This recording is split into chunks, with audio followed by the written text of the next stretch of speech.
It's Chris here. Hello, we are going live and we are going to be doing Koala Life. Koala Life. Let's see if we can't get some people logged in, tuned in. Say hello.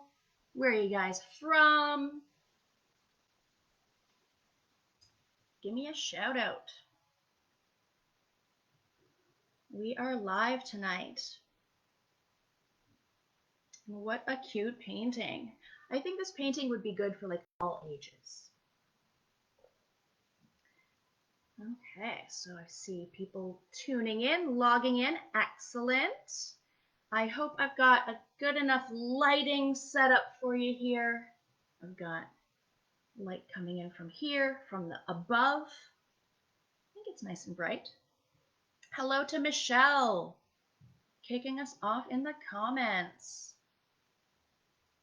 Hello to Bonnie. Oh, you're very welcome. I love doing the Facebook Live events. It's just so much fun. I love the pace. I love the interactions. Hello. Oh, the places are pouring in. I can't even possibly say them all. Hello in North Bay. Hello in Chatham.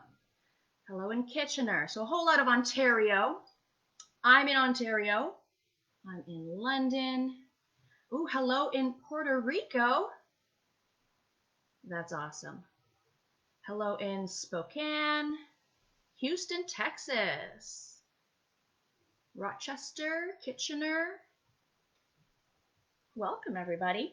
I'm wondering, does anyone, what time is it in Australia right now?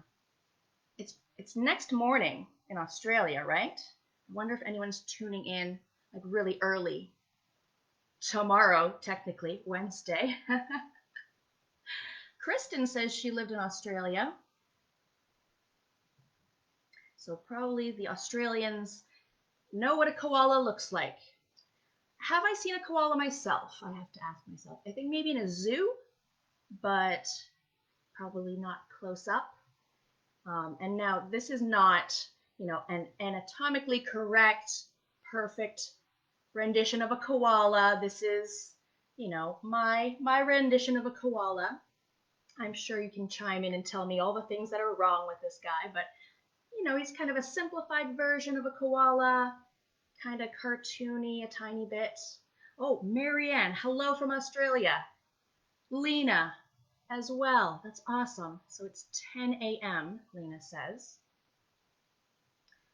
Very cool. And then Marianne is 9 a.m. So yeah, it's a big place. I'm sure you have several time zones. Buffalo, hello. Nellie says it's beautiful. Thank you so much. Yeah, I love all the greens. This kind of ties into St. Patty's Day tomorrow. It's got a bunch of greens. Wouldn't it be cute if you put a little leprechaun hat on this guy to kind of tie in St. Patty's Day? I think that'd be a neat idea. Okay, so I'm just jabbering on. Let's talk about the supplies we need. They're kind of right here on the screen in front of me. So in the shot, you should see what you need. Let's talk paper first. I have a nice big piece of paper. You don't have to have one as big as mine. Mine's 11 by 15, which is quite big. 9 by 12 would work. Any size. A square piece of paper, you could definitely make that work too. Any size at all.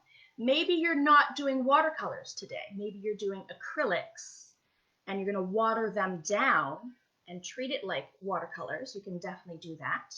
So you could do that on art media paper. You could do that on a canvas. I have definitely done watercolor paintings with acrylics before. It can be done. My paper is, I'll tell you the brand. I can show you if I can reach it. People are often asking, what brand do you use? I use this one, Canson XL. It's available in a number of places. Even Walmart carries this, so it's widely available. And It's a medium quality, I would say, for medium price. There's definitely more pricier papers than this. There's cheaper papers than this. I like to use this. So that's what I have today. That's paper. Brushes. I've got a couple brushes here. Nothing too fancy. Why are watercolor brush handles so long? Why? Counterbalance. I have kind of a medium and a small. Medium and small. We don't need anything too large today. If you're curious about the numbers on them, some brushes have numbers on them. These are Winsor & Newton. I've got a 2 and a 4. But the numbers on paintbrushes vary from brand to brand. So your 2 and your 4 might look completely different than mine, or not have any numbers on them at all. You don't have to have specifically watercolor brushes. You can have dollar store brushes. They could be flat brushes, round brushes, whatever you have, make it work. I've got a little piece of paper towel here to dry my brushes. I've got a little vessel of water, jar of water. Some people like to have 2 things of water, like a dirty jar and a clean jar. I just use one. I have tape here. Tape is optional. Some people like to either tape their paper down to a surface, like a cutting board or a piece of, say, masonite or MDF, something like that. Tape it down. That helps with kind of the wiggly warpiness of the paper. I like to have mine loose. I don't usually tape mine down. Or if you don't want to tape it down to something, you could just tape the edge without taping it to something. And you still get that nice white border if you want. I'm not going to today, but if you want to, you can. Put that aside. And let's look at the paints I'm going to use. Pencil and eraser as well. I've got a mechanical pencil and a squishy eraser. Any kind of pencil and eraser will be okay. I'll stick it over there. Let's look at the paints I'm going to use. Now I have tubes of watercolor. You can buy them individually or in a set. They squeeze out of the tube like toothpaste, and I just use a plate. I use a plate. You can use something like a palette like this. I also have a devil's egg tray that I use as a palette sometimes too. Yeah, with the wells, it helps kind of contain your watery paint, but I kind of like my plate. So you squeeze out little bits of the tube watercolors on your plate, and then you use them like that. So I've got a couple of greens. I have Viridian green and I have sap green. I have a couple of yellows. And if you only have, say, 1 green and 1 yellow, that's fine. I have lemon and I have cadmium yellow. We're going to need a couple of browns. So I've got several. This is an ochre, this is a sienna, this is an umber. Even if you just have like 1 shade of brown, you'll be okay. And black. Here's my little blob of black. We'll use black to make gray. There's not really, like, a lot of sets don't come with gray watercolor. They come with black and you water it down to make gray. So that's what mine looks like. There's obviously a lot of extra colors I won't be using today, but you can add some extra colors if you want, like especially like the splashes later. If you want to splash some purple on there for a splash of color, do it. Hit it. Do any colors you want. If you want a orange koala and blue leaves, do it. Anything you want to do. Let's look at another option for watercolor paints themselves. You guys might have something at home that looks like this, like a tin or a container of pans or cakes of watercolors. That's my second choice. My first choice is tubes. My second choice is the pans here. If you're using something like this, you'll also need an area to do extra mixing. So the lid is often a good place, or something like this to do extra mixing. So you would use that to mix in more water, let's say. You could mix 2 colors together in these areas. You wouldn't go right from the pan right to the paper. Mix it, get a little water, mix it, than to the paper. With this type, and even with the tube type, it's always a good idea to have a swatch sheet, a little test sheet, so you can tell what the colors look like on paper once they're dry. Because if you look at this, there's so many dark colors here, right along here. These 5 here, those are all greens, but you wouldn't know it to look at it because they look so dark. So if you have something like this to compare, you know, this one ends up looking like that versus this one looks like that once they're dry on the paper. Even if you have tubes, you can make a swatch sheet and then just label the name from the tube. So that's a good thing to have nearby, near your palette. But I'm going to use these guys today. That's all the supplies I have. If you want to put down a tablecloth, you can. If you want to put on an apron or a junky t-shirt, if you're like a particularly messy painter, you can definitely do that. That's all the supplies. Okay. All right, we're going to do our pencil drawing first. Pencil drawing first. I realize there's so many questions whizzing by in the comments, and I didn't get a chance to look at them all. But this video is available forever. I feel like that's one of the main questions that gets asked. This video will stay up on our Facebook page forever. Possibly we'll also load it onto YouTube as well, so you can watch this tomorrow, next week, next year. Another question that gets asked a lot during live videos, if you're able to like rewind and pause. I believe you are, unless Facebook changed something, which they often do. You should be able to pause and rewind as I'm live and catch up. You can move the cursor around however you need to, however you like. It also applies to YouTube Live. So it's just helpful. Let's say you arrive an hour late, just set it back. Set it back to the beginning. All right, has everyone grabbed a pencil and some kind of eraser? I hope so. I hope. I'm going to move a little bit of stuff out of the way so we can draw better. Crashing things around. Here he is. Let's have a little looky. Is it a he? Is it a she? I'm going to call it a he. We have a pale brown branch with darker brown branchy texture. We have a gray and black and white koala, and then various shades of green and yellow in the leaves, which I sort of tried to make it kind of look eucalyptus-y, but I don't think they're quite right, but close. Close. Astrid asks, what brand of paint? I usually use Winsor & Newton. Winsor & Newton Cotman, so that's like a student grade. I'm not one for very fancy materials. I'm absolutely fine with the student grade Winsor & Newton paints.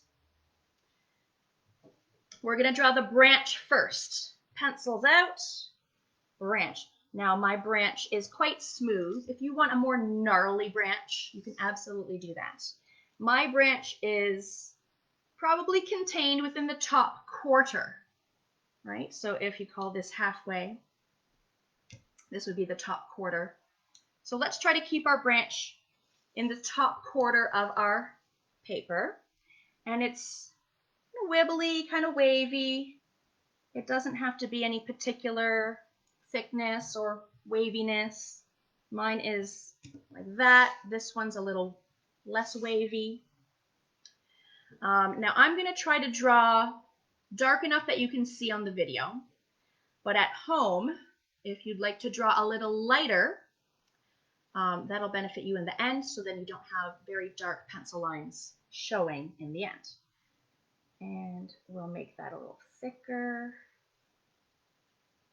And then you can thin it out. If you want it to start thick here and then thin it going this way, you can do that. It could be one thickness all the way. This is your world. You make your branch how you like it. And we have erasers. If you don't like how something looks, if the curve isn't quite right, erase. here's my curvy branch. Nothing fancy about that. There's not even any twigs or anything coming off of it. We are done the pencil drawing of the branch. Simple. All right, the koala, we're going to draw him kind of in a series of circles and ovals. So his lower portion of his body, his butt, his belly, is one big circle, oval-ish, and it's quite close to the branch. You can have it almost even touching the branch there. So let's get a nice big, sometimes I like to warm up my hand, warm up my circular drawing muscles. And we have erasers, so just go for it. Be brave. Nice, big butt. You could start off with sketchy lines and then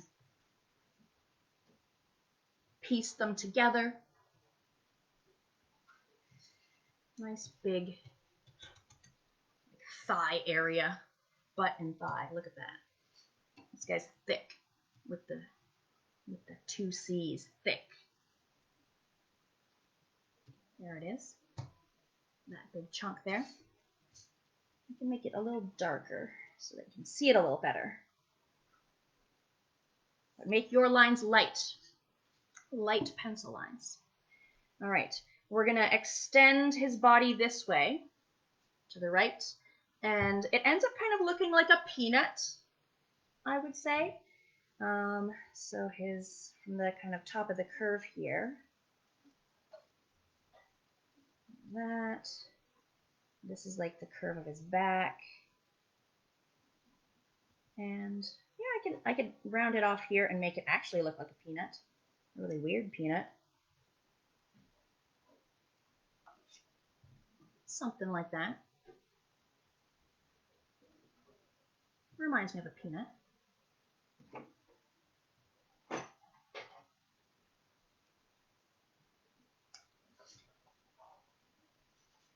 Okay. Erase anything that doesn't look quite right to you. Let's add a nice big head. So I'm going to put it on part of this peanut. This head. I would call it a circle. Circle right there. Overlapping some of my peanut.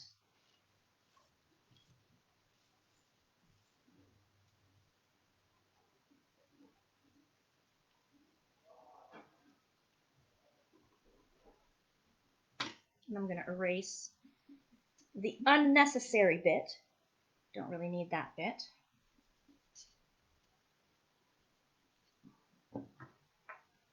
It doesn't have to be a perfect circle. Mine is definitely far from it.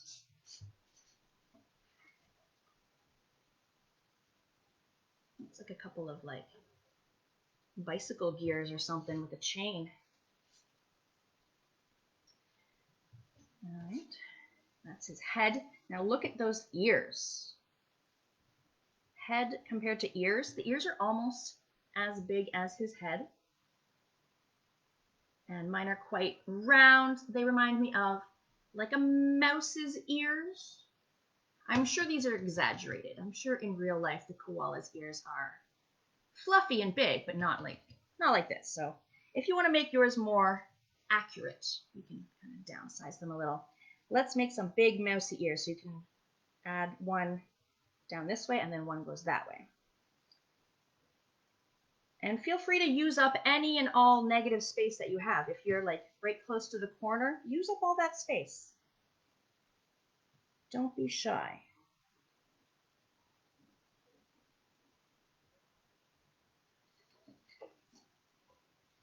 Sometimes I like to you can turn your drawing. Nothing says you have to keep it this way. Let's turn it this way so that we can kind of mirror these little ears.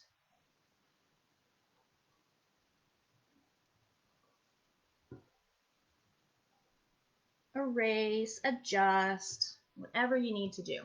I guess I could do this. Hey. Now he looks like he's climbing, not like hanging out. And then this ear, some of it might go behind your branch. If you don't want it to go behind your branch, you can draw it on top of the branch and then just erase that little overlap.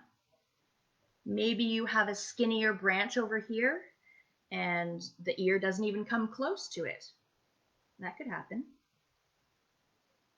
So part of the ear here. And I try to make them sort of the same shape and size, but it's okay if it's not an exact mirror image. What if you're looking at the koala and his head is slightly turned, so it wouldn't be a mirror image anyway. Rianne asked what kind of eraser this is. It's a kneadable eraser. It's squishy. It's squishy. It's gray. And yeah, when you erase, the lead goes into here. So I think it will get darker over time. Yeah, so if I needed something really skinny, I could kind of shape a little skinny bit. It's kind of fun. I can find the container to show you the brand. Good question. It is kind of an unusual. It comes in a little case. That's a kneadable eraser. Okay. Yeah, if you want to adjust your ears, do you want them rounder, pointier?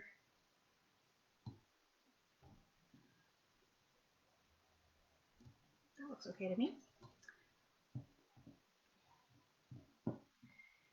All right, we've got our body. I guess I can get rid of, this. This can go. That can go. Our peanut. All right, starting to take shape. It looks kind of funny right now. Well, let's be honest. I'm going to get rid of this line. That's not very necessary. There we go. I could, so I erased that curvy line, but I do need sort of like a line this and then this way to show that this is like the inner ear, and I'll hold it up closer to the camera in a second. Yeah, like that. There we go. So that little area will be like the inner ear, like the sprouts of hair can come out of that area.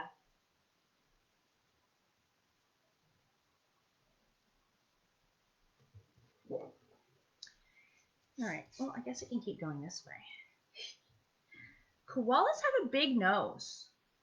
What's up with that? A big black nose. Now, my nose started off as an oval, but it bled into the wet gray. The wet black and the wet gray bled into each other.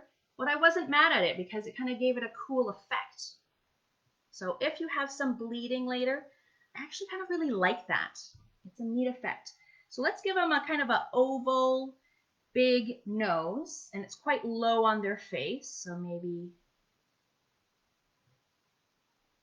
this might have a slightly different shape than my first one, because I was recently looking at a koala and just kind of seeing where I went wrong in some of these things, but I think I did pretty good.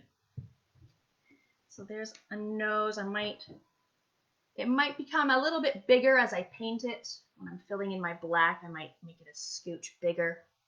We'll see. We don't really need to draw the little mouth. We'll just do that with the paint itself. I do want to put the eyes in, only because I don't want any gray to go into the white of the eyes, because I want it to stay white. With watercolor, we don't really use the white paint, even though my pans does have white, I hardly use it. That's white. Actually, it's just covered in other speckles of paint. In watercolor, you generally leave the white of the paper as your white. So I'm doing kind of the outer circle of the eye, and then I'll make a circle in that circle for the black part of the eye. And also these are kind of low on the face. There's a lot of forehead here. These are pretty low.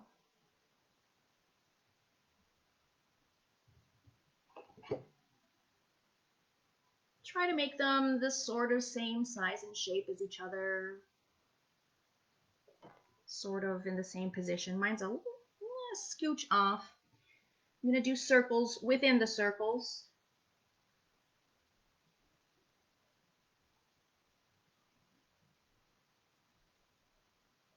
And you guys are still drawing lightly, right? Draw lightly. Look at this little peanut body. It's so funny.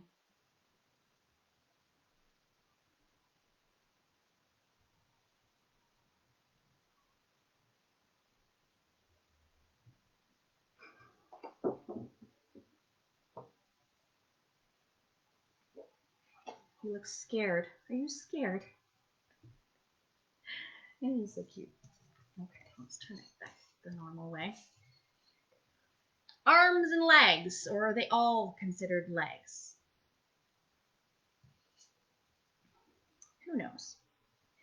Okay, so I'll do the back leg. It's a big leg. Look at this thing. Big chunky leg. So here's my butt thigh area. I'm going to do a big curving shape.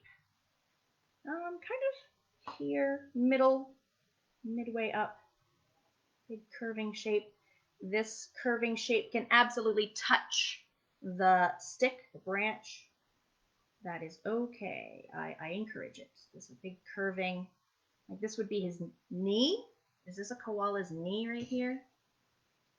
Somewhere would be the knee. And then we need the kind of back portion. This would be like the ankle area, I guess. So I'm going to start this curving shape a little bit lower than where I started this curving shape. I'm going to start it down here. And it kind of curves in an S, a little S. Goes beyond the body. There's my S. And then we're going to make a claw foot going onto the branch. Right there. And you have kind of these long claw toes. I put 3. I put 3 on each appendage. I'm not exactly sure if that's accurate. Do they have 3 toes? Make them quite claw-like, because they would have to grip onto the branch. And then that comes and kind of meets up with that first curve we made. That's the ankle region, you could call that. Ankle region. I'm going to erase the unnecessary bits.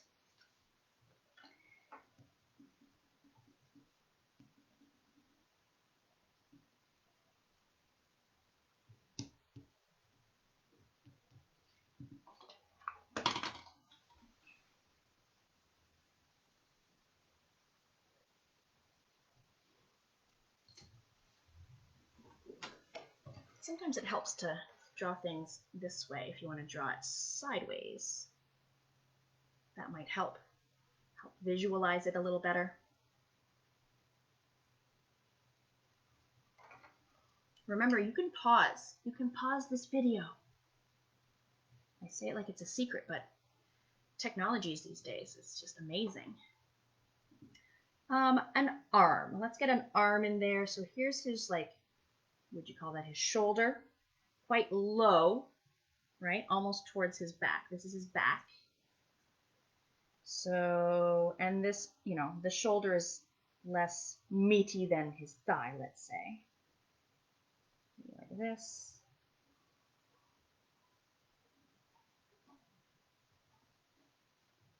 Going up. It gets thinner, thinner near the elbow, thinner, even more thin near the wrist, and then onto the branch itself. So a little bit curvy. And I again did like 3-ish little claw fingers.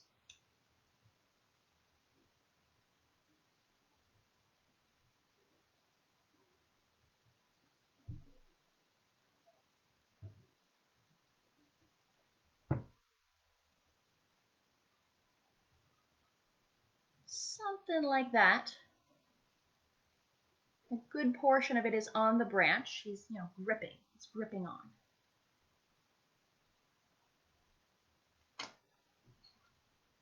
And I'll erase the unnecessary lines that cross it.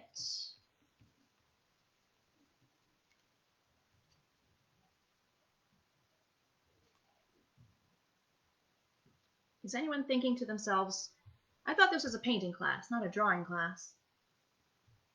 A lot of very good watercolor paintings start with a good drawing.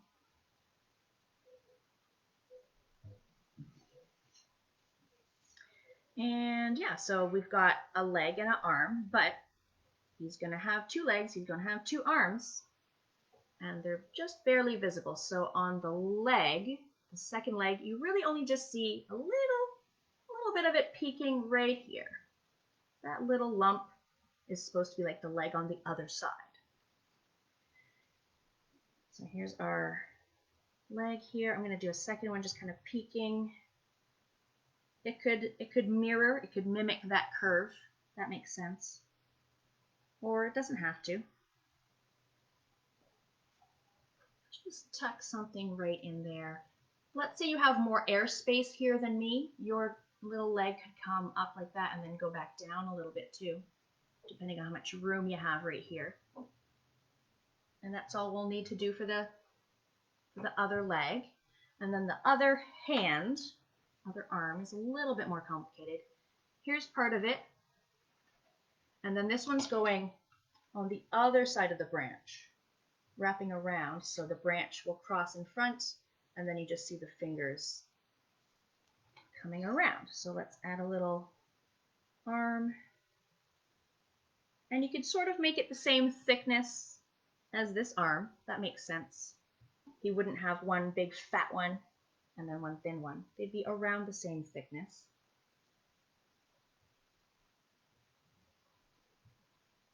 Then it disappears behind the branch. And then the claws will come just peeking a little bit.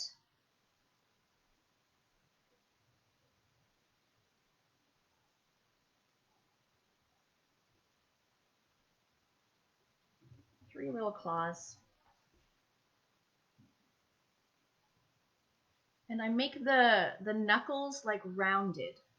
It's a little bit rounded on the top for the knuckle.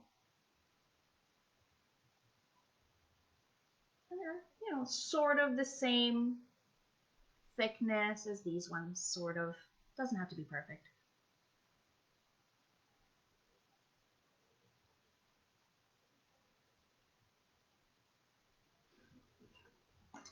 Do we need to draw the leaves? No, we're not going to draw the individual leaves with a pencil. We'll just do the leaves with our brush. All right, so that is pretty much all we'll need to do with the pencil. You could pause it on this drawing right now if you want to work on something. But otherwise, we're going to move on to actual painting because this is a painting event. Put that aside. Okay, so before we actually do the painting, let's talk about transparency levels in watercolor. So watercolor, you can have very see-through washes, very light and see-through transparencies, and then you can have some very dark, opaque transparencies like, say, the nose and the eyes. So here's an example of what I mean by transparencies. So here is level 1 transparency, very thin, very watery paint. You can see the paper through the paint after it's dry. You can physically see the paper. Versus a level 3 transparency, kind of a medium transparency, so kind of equal parts paint and water, not too light, not too dark, the level 3s, versus a nice thick, opaque level 5 transparency. So lots and lots of pigment in the water, but it's not thick like, say, acrylic paint. It's still watery paint, but lots of pigment in it. So it's not going to be coming off your brush like toothpaste, like acrylics. It still is watery watercolor paint, but it ends up drying a lot darker, thicker. You can't really see the paper through it. So that's what I mean by transparency level. So this painting, there are some lighter areas, like the light grays here and there. And then there's also the medium tones. So maybe like this kind of area is medium. I would kind of classify all the leaves as kind of a 3 transparency. And then you've got your really dark areas. So inner ear, it's nice dark blacks, dark. These are all level 5s. Maybe the claws have a little bit of the 5, a little bit here and there. So some people struggle with the different transparencies. It's okay if, let's say, your whole painting turns out to be all level 4s. That's okay. Do not worry about it. Where will I put this? I'll put it up here. Brushes, paper towel, water, very important. Paint, just as important. I've got 2 brushes to work with. Maybe at home you only have 1. You can do this with 1. Maybe you have a whole set. You can use any paintbrush you want at any time. It depends on the scale of your painting. If you're working on a very small piece of paper, you'll probably want to use your small brush at all times. So don't let me stop you from using what brush you want to use at any given time. If I'm using my medium, but it just doesn't work for you in the area you're working on, switch. That being said, I am going to use my medium first because I'm going to paint the branch first. I'm going to do a light brown branch, any shade of brown. Deborah asks if I use a fixative. I do not. I've heard some bad stuff, good stuff about spraying some kind of sealant after the fact. Don't want to risk it. But if you do want to seal your painting, you can just do like a test run on like a junky painting, maybe. On like a practice painting. We need a shade of light brown. So I've got some ochre here. That's a nice kind of a yellowy brown. I might mix in a little bit of my sienna just to warm it up a touch. So all my paints on here they're rock hard. I haven't used this palette today. So I have to activate them with water. Just grabbing water, bringing it over, grab some water, bringing it over, rubbing. Maybe even rub a little bit of this brown, mix it with that one.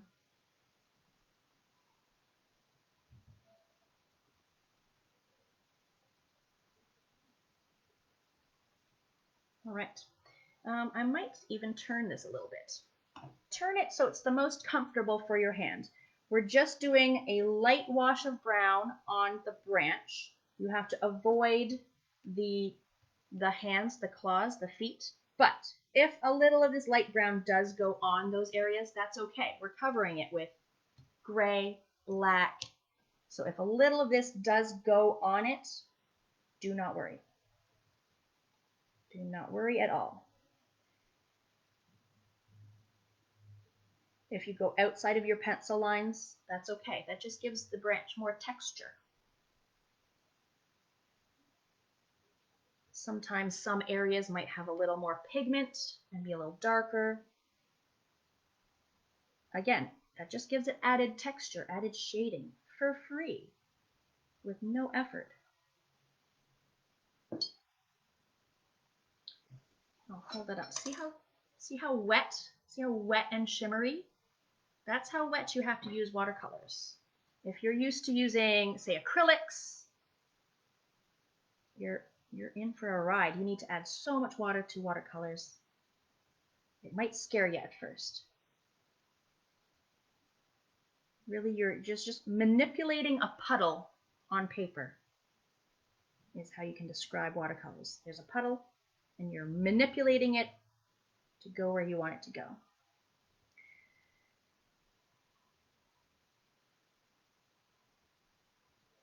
So yeah, a little of my light brown got on my claws. I'm not worried. The ends of the branch, you can leave it kind of like unfinished, You could bring your branch all the way to the edge of your paper if you want, or to the edge of where you have masking tape. But I kind of leave mine like a jagged, unfinished brush strokes. A nice light brown, so we can see our dark brown texture when we add the dark brown later. So we'll need to let the light brown dry, because if we did our dark brown stripes on it right away, they would blur, they would bleed, they wouldn't be crisp.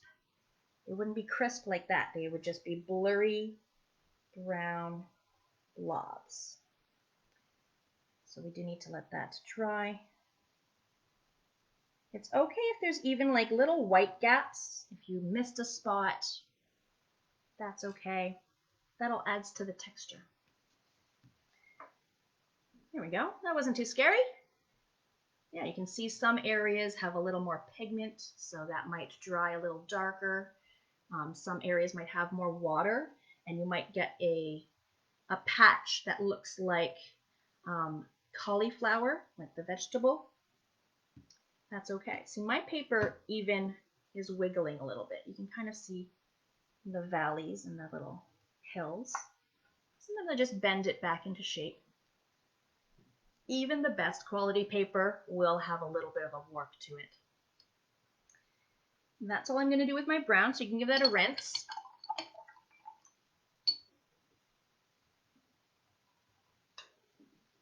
Let's look at our koala, our little bear here. So we're going to work light to dark on the koala bear.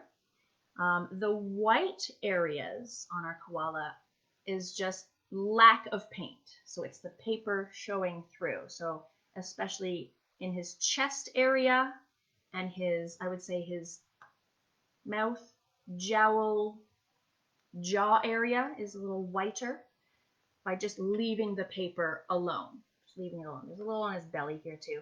And then on his fur, he kind of has a texture because I've left white gaps on purpose. So when we fill this in with gray, purposefully leave places that are empty.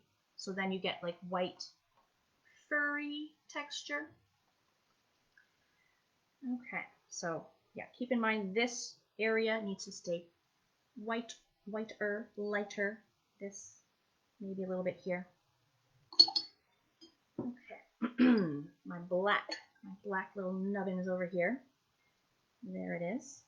We want to start with light gray, so we just need to kind of rub our black a tiny bit. Just rub it a tiny bit, and I'm going to make a puddle of water with that little bit of pigment, little bit of black.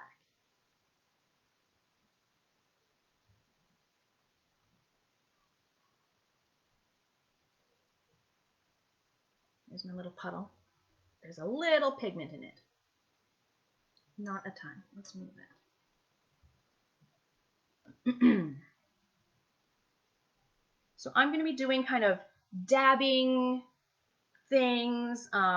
You find a method that works good for you. You don't have to do exactly the blobs and dabs that I do. Let's go over here. So I'm going to go, let's start maybe top down. Top down could work. I'm going to go in the ear here. I'm just going to dab my brush around like it's just literal blobby shapes. Ooh, you can see it moving too.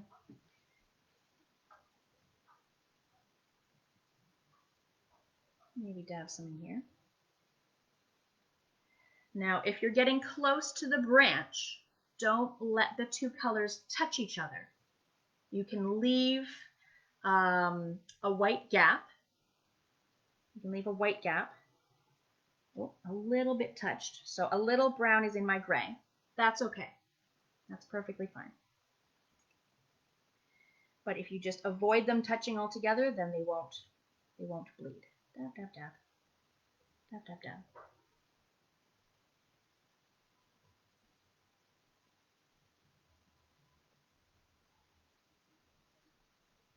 Okay, there's some dabs of gray. Rinse that off a little bit. I'm going to dab in like literally just water. Cleanish water. Dab some around in there. Dab it around. As that dries, that ear, things will happen that you'll have no control over, and that's what we like. We like blooms happening, cauliflowers, weird stuff happening. We like that.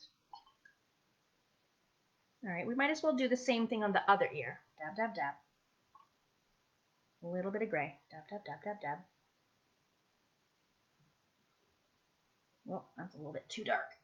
If you grab like a thicker bit of darker gray or black and it's on there, just grab water. Grab some water, dilute it. Dilute it. Dab it around. Yeah, sometimes I might go outside my pencil lines. That's okay.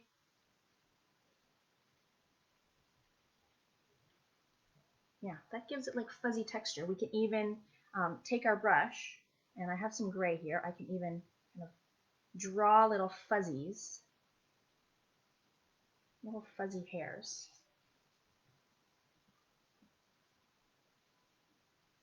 It's subtle. It's subtle because it's very light gray. Later, when we add some darker gray, we can really emphasize those little fuzzies. So even going beyond your pencil lines, you can add little flicks. Little flick, flick, flick. Make it seem fuzzier. I do want to get more water, just plain water.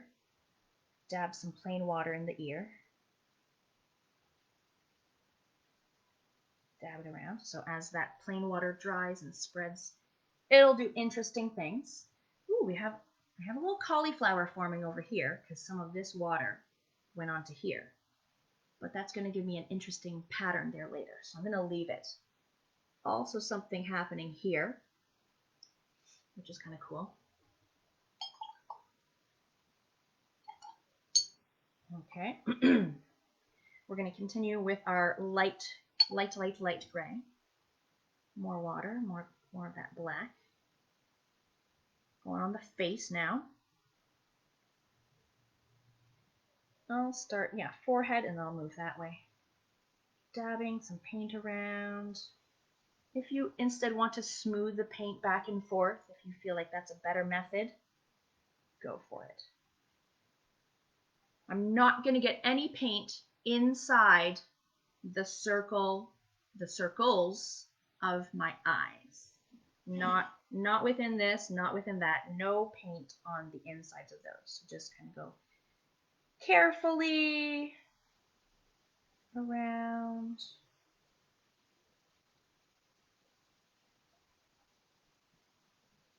You can give it like a wide berth even, and then carefully go closer and closer, if that makes more sense.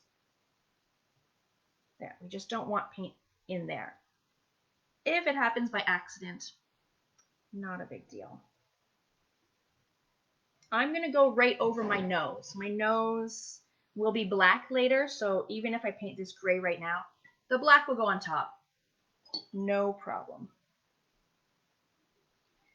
Dabbing some gray around. Oh, I hear a cat fight happening. There's some hissing in the background. As long as they're not up here fighting. I have 4 cats. 1 or 2 might visit during this session. They do like all the bright lights and the attention. And they do like to bite the tip of my brush sometimes, which is the most annoying part. Okay, so I've got my dabs, my gray dabs. But remember, we want our jaw to be pretty light, pretty much white. So I'm going to kind of stop my dabs at this point. I'm going to rinse off my brush. And I can dab just clean water a little bit here. A little bit of clean water. And a little of my gray can go into that clean water. And that would be fine. Let's say a bunch of gray. I have a little bit too much gray at this point. If you have your paper towel or a tissue, if too much of the gray bled in that direction. Tissue. That helps. And you still get a little bit of gray in there. We don't want it to be just like plain white, no texture. So a tissue nearby, your paper towel nearby, can help any little happy accidents.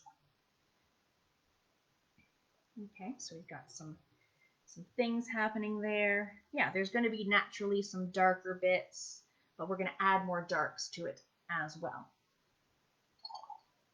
All right, still with the very, very watery gray. Very, very watery. Okay, I'll do this little arm bit here. Light gray. If you don't want to do dabs and you want to do more of like a fur brush stroke at this point, that's a good idea. Mine's kind of like a furry brush stroke, very light still. There's some white gaps. There's some areas that are lighter, that are darker. And the whole thing kind of moves as you can tilt it. Pigments start to shift around. There's that arm. I'm going to do this arm.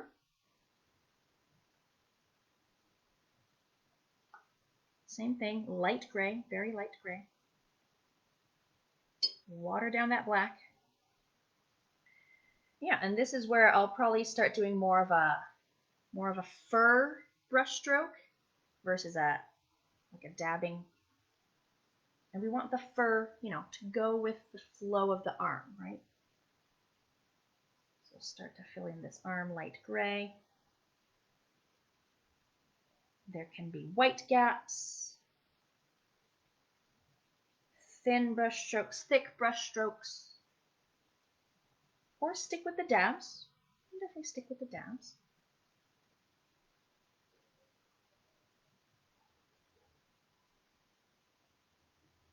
Again, if your branch is still very wet, just avoid having the brown and gray touch each other.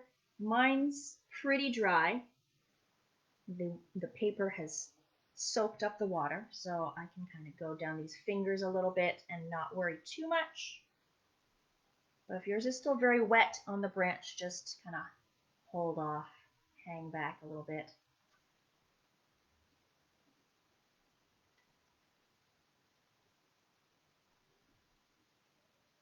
Okay, there's my furry arm. There's a lot of white gaps in mine. Yours doesn't have to have as many white gaps, and there's going to be more layers too that will fill in some of those white gaps. Get some more gray going on. I'm assuming most people are doing a traditional gray koala. I did mention you could do a purple koala, an orange koala, but I'm going to bet most people are doing the standard. All right, still pretty light in the gray here. Oh, look at some fun things are happening as it dries. It's fun to look back after a few minutes and see what's happening. Puddles, pools happening. Here I want it to stay fairly white. I might put a little bit of gray along the top right here. Just a little, well, that's very dark. What am I doing? Maybe a little bit right here.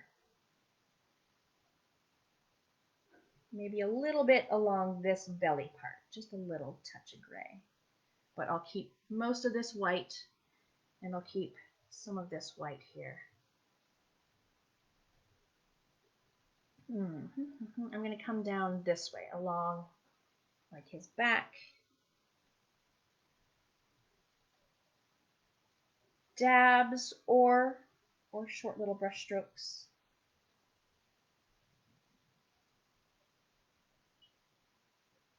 And we're moving this way. And I'm still going to kind of go with the flow of the fur. Fur would be moving in this direction.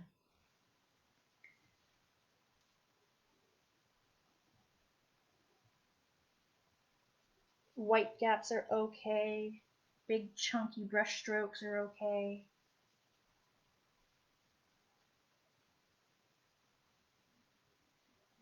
Now, this painting and this painting aren't going to look exactly the same. your painting at home won't look like mine. And that's okay. We love that. We love to see all the differences in how people execute the instructions. It's all good. Just because it doesn't look exactly like this doesn't mean it's wrong. On the contrary. On the contrary, it's not wrong. It's right. It's perfect. So here's some back fur. There's some white gaps. We have to kind of do a change of direction coming up on the hip, the knee, the ankle. We want to try to sort of kind of mimic how fur would go on this leg. So just kind of go with the flow. So these hairs might be going up like this. These ones would start to curl back that way.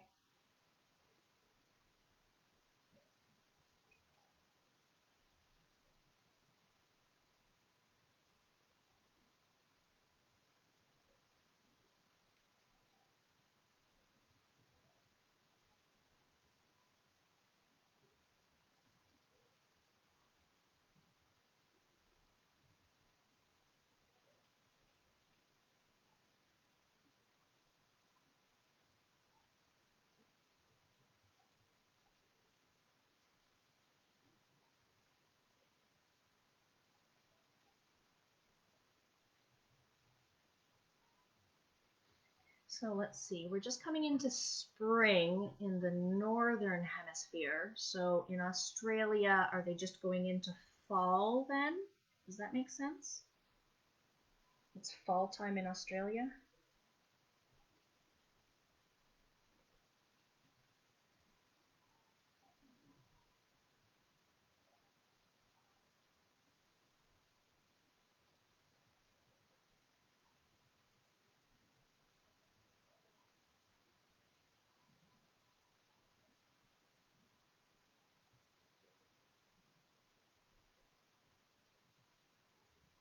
Lena says, yep. Lena is in Australia, which is super cool.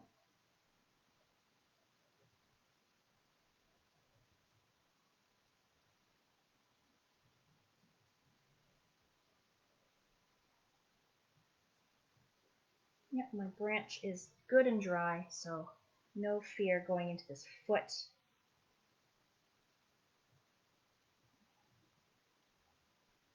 So I do have a lot of white gaps, and this one has less, but we're getting more darker grays on that, so some of those will get filled in a little bit.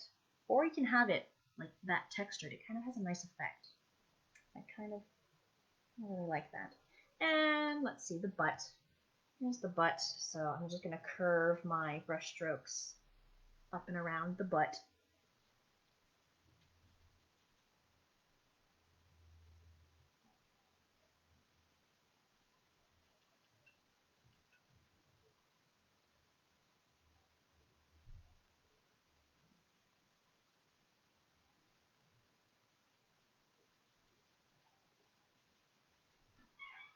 Oh, hubby's home. Hubby was at bowling league.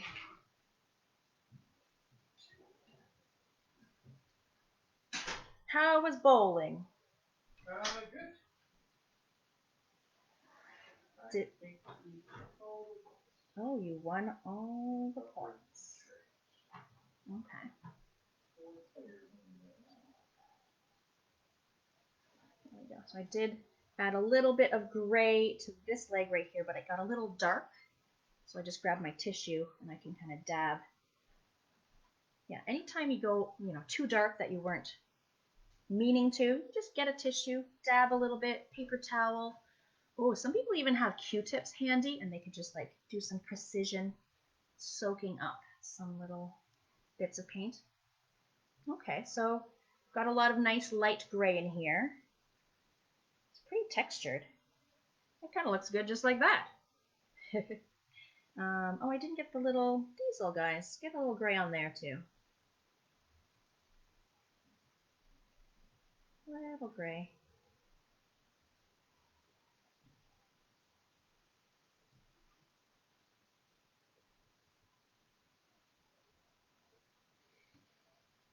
Some areas are dry on the head. That's cool, that's good.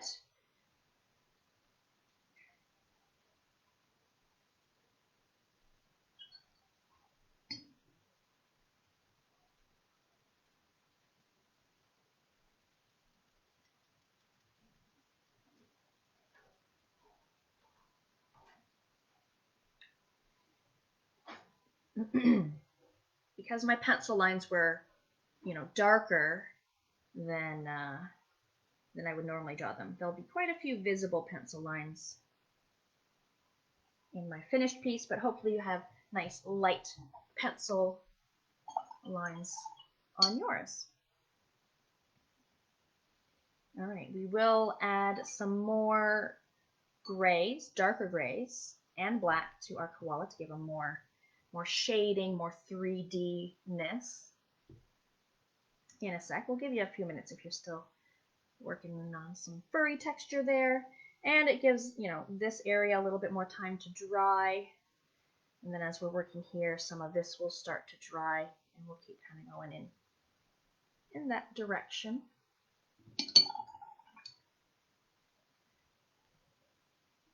Sunny in Melbourne, lovely. Jagruti says can't pause the video. I wonder if it's different on like a laptop versus on a mobile device and you can't pause or something.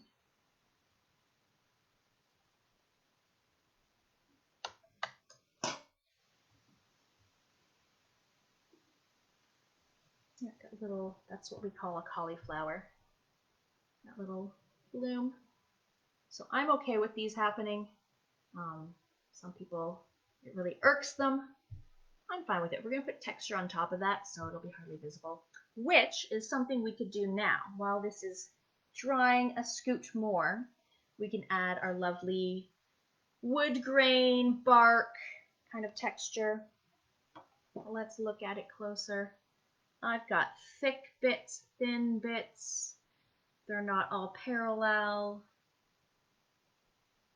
It could be multiple shades of brown. It could be black and brown.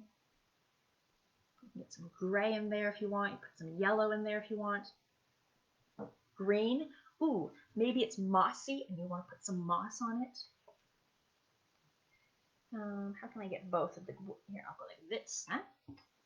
Now we can see both of the branches. So I'm going to use my slightly thinner brush. Let's say you only have one brush. You're going to have to use that. It helps to have brushes that are a little pointed. It does help. And just any darker shade of brown.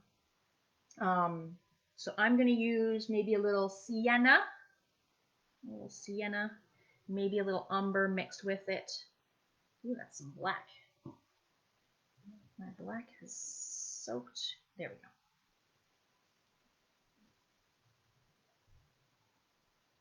There's my umber. Any shade of brown. Let's say you only have one shade of brown and you want to darken it. You can add a little black to it. Let's say you have only one very dark shade of brown and you want to lighten it. You can add water to lighten it, or you can add like a little yellow to brighten it up. All right, here's my darker brown. And yeah, you can do short brush strokes, long brush strokes, thick, thin, and just all kind of going with the flow. Go with the flow of the branch. Blobby shapes are okay. That could be like a knot or a bump in the bark. Wiggly lines, straight lines. They could overlap. Even you can get a little black with the brown.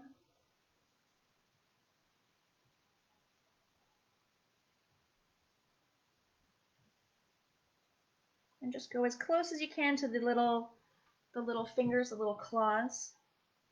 If it goes onto the claw a tiny bit, that's fine too.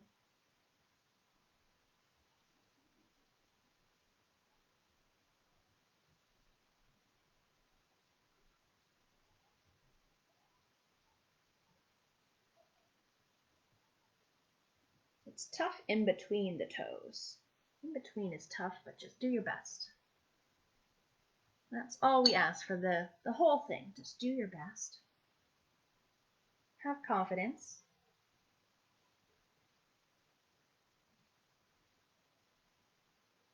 I love how surprised some people are when they say, oh, I haven't painted in 40 years, or I've never used watercolors before. And they're nervous, and then at the end, they show me their results, and I'm floored. I'm floored how good it is. And I just love seeing those results.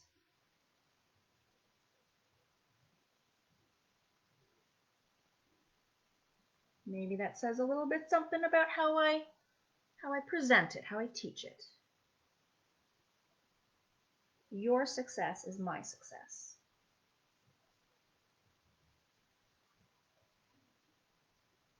I do like grabbing a little bit of the dark.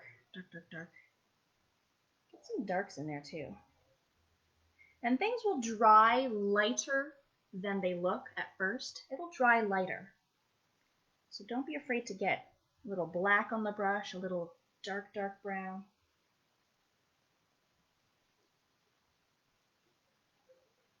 And I just let my lines kind of go, just end kind of where my brown branch ends.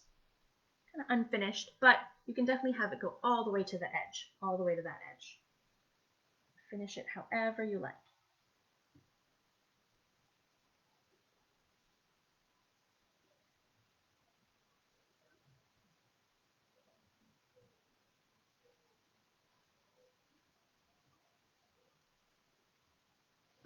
You can hardly see my little boo-boo, my little happy accent. It's hardly visible anymore. That's why I'm never worried about those kinds of things.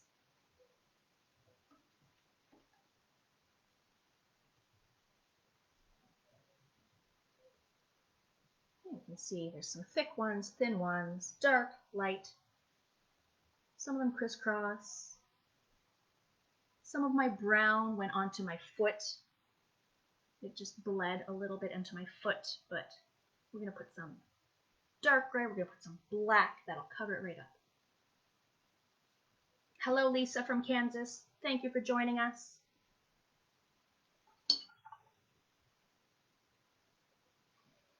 I'll put a little bit more. If you want sort of like a 3D kind of effect, put a little bit of darker, thicker lines along the bottom half, or just along the bottom edge. And then you get sort of a shading, a little shadowing of the branch, which can help with the look, the 3D look. Try that out. A little bit darker, a little bit thicker along the bottom, maybe a little black. Okay, I'm kind of happy with this. That's good. That'll dry. It'll do its own thing. There might be some cauliflowers that form from that. Who knows? Okay, I gotta stop myself. I could do this all day. Just adding texture to a branch.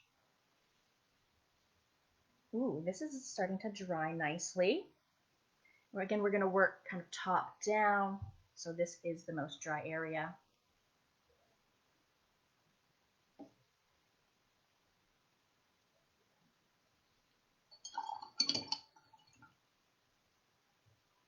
Give you another minute if you're still working on a wood grain, bark texture. Yeah, it'd be cool to add like moss. Let this dry, and then later if you want to take some green and make little mossy dabs of green would be cute.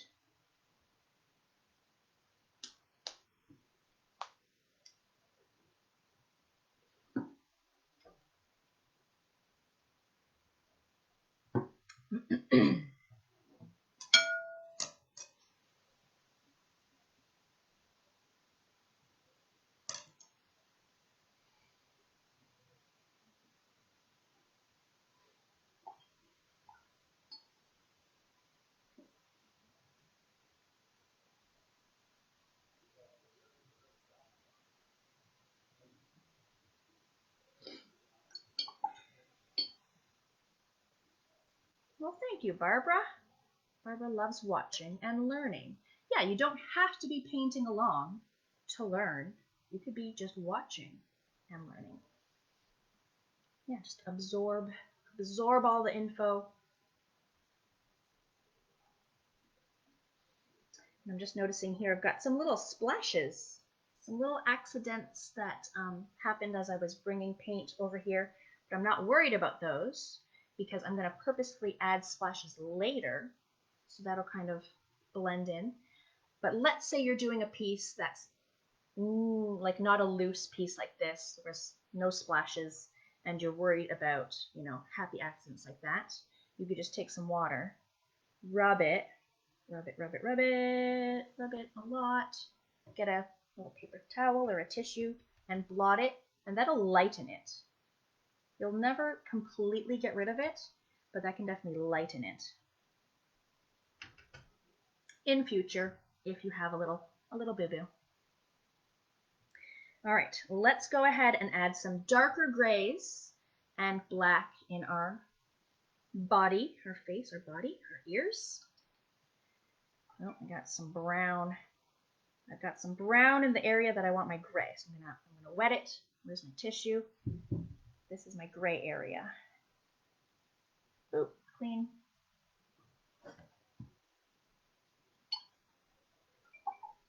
You can use your big brush, your medium brush, whatever brush you'd like to do. I'm using my medium.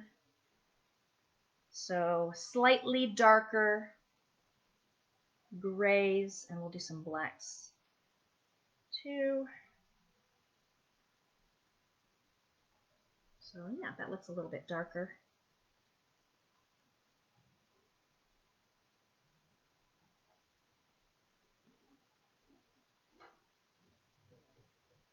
All right, where do I want some darkness? I would like some darkness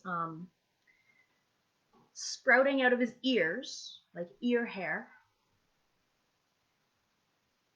So I can do these like flicking moves. Flick, flick, flick, outward. Starting from the inside, moving outward. Flick, flick, flick, flick, flick. Let's get some texture. That's kind of cute. We'll do some like black later. Let's do the same thing. We'll get some darker gray in the inner ear there. Flick, flick, flick, flick, flick. Outward. Long ones, short ones, thin ones, thick ones. If you flick outward from the inside out, then the tips are nice and thin and pointy. If you were trying to do it from the other direction and move inwards, not as pointy. That's kind of cute. That's a nice texture. That's going to look good. We can add little bits of darkness. I want to add little bits of more of this fuzz coming like around the ear. And I could even have, I didn't do it over here, but I do want to do it on this one. Just to give it like more fuzzy texture. Around the outer edges of the ear. Little flicks. Little flicks. Gives it like a fuzziness. Even on the forehead, top of his head. I guess this is his forehead. Here, you could do little flicks, like he has a little buzz cut, little mohawk hairdo. That's kind of cute. Now this looks quite dark. It's going to dry lighter. You can even see it here. It's drying lighter than it goes down.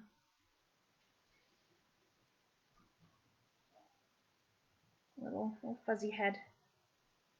That's kind of cute. Let's get some around this ear. Now I'm using kind of a big brush, but if you want to switch to this brush, thinner brush, for these little flicks.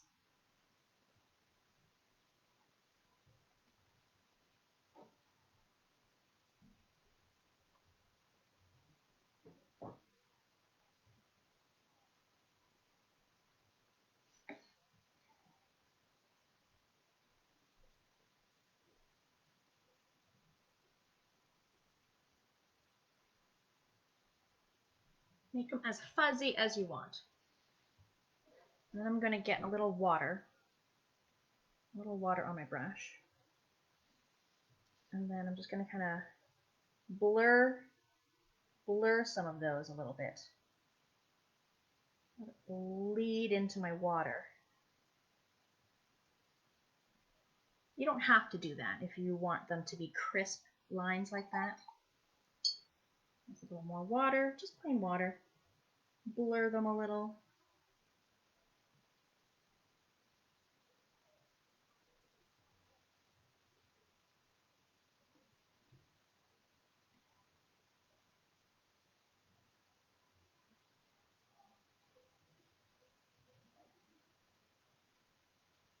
And you can let things puddle and pool where they want. If this wants to kind of move over here and do some things, that's fine.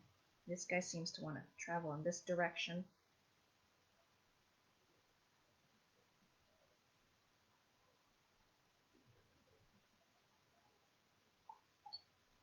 It'll make little cauliflowers as it dries. Maybe I'll put a little bit of this slightly darker gray down like the sides of his face, like sideburns. Maybe I'll give him a little bit of a sideburn texture.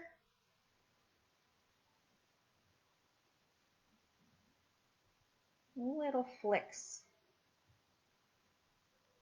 Get a little sideburn.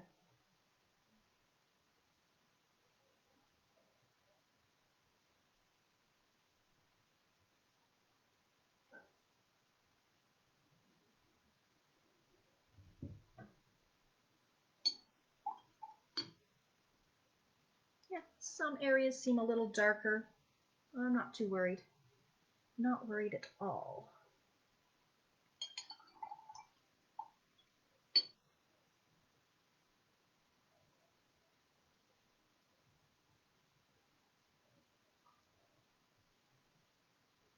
Let's get a little darker medium gray on his arm.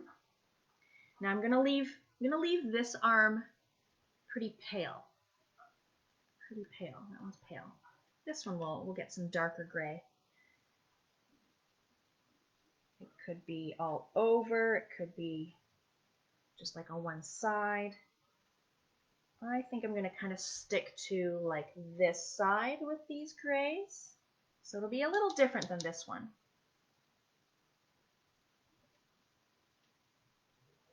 Yeah, white gaps are okay here. And then I might do a little bit more around his shoulder. Maybe it's kind of shadowy around his shoulder here.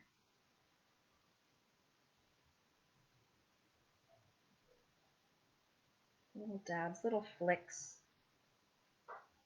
You can have little flicks of furry texture going outside your pencil line. That'll give it more of a fuzzy look.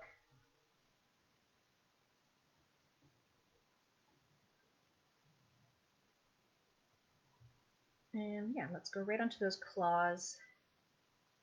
We can really darken those claws up at this point.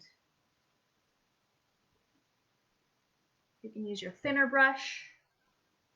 My medium has quite a nice tip on it, so I can kind of do these pointy little delicate claws without getting paint everywhere. So I've got some of this darker gray here. I've got some coming up here, very fuzzy.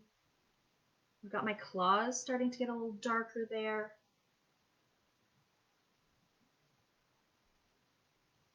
Give them a little texture. Anything goes. Anything goes.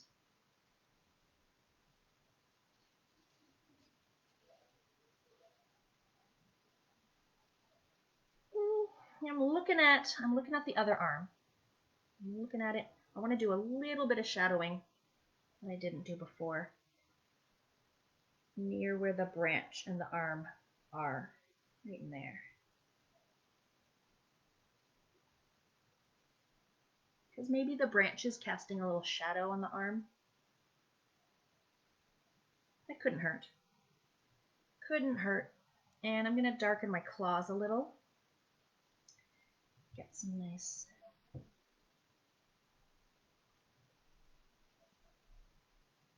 black, dark gray. Something like that. Look how glistening it is. It's all shiny.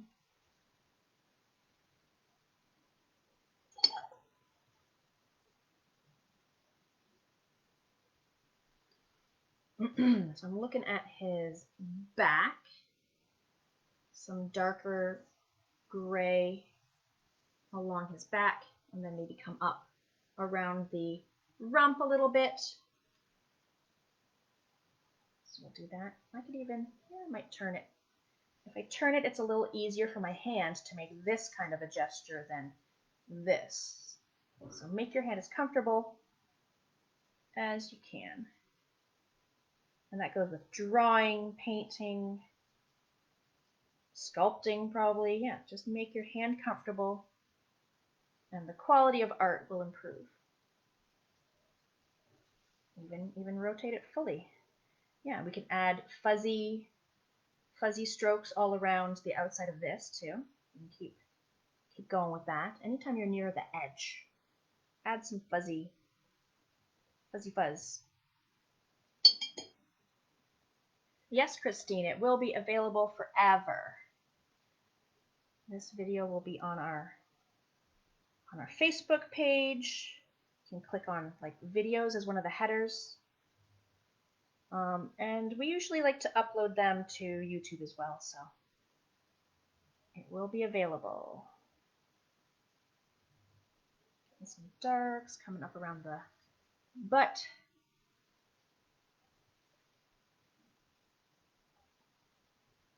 I think this one is going to turn out better than this one. That sometimes happens because I'm taking my time because I have to teach it as I go.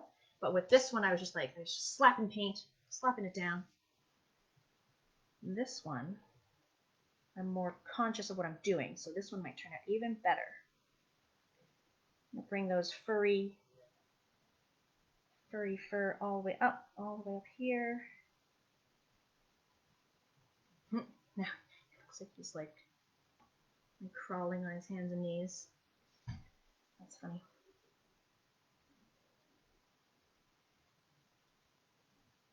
Furry butt texture.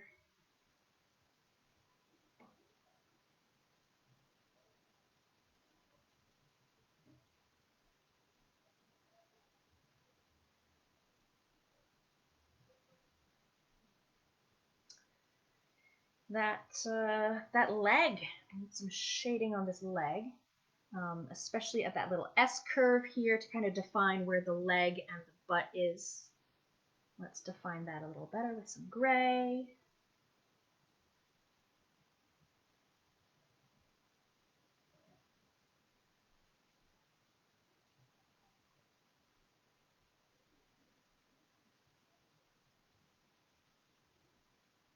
Yeah, and you can see my foot did turn a little bit brown from the brown and gray interacting, but we're adding darker stuff on top, so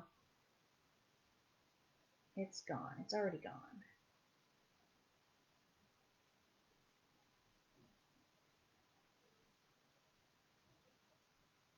Dark little claws.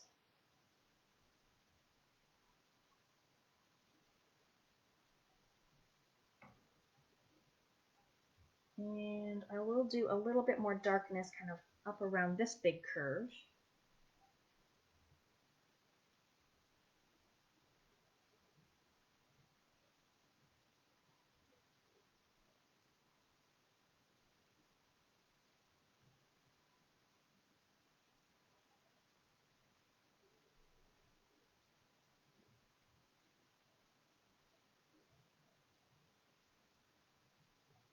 Yep, just like that. Not going to do too much more. Do I want a little bit? I didn't really do it on that leg.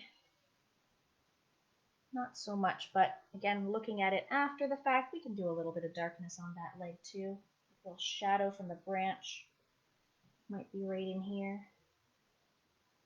A few little strokes, that's good. All right, look it. He's looking more like 3D. Looking more 3D to you?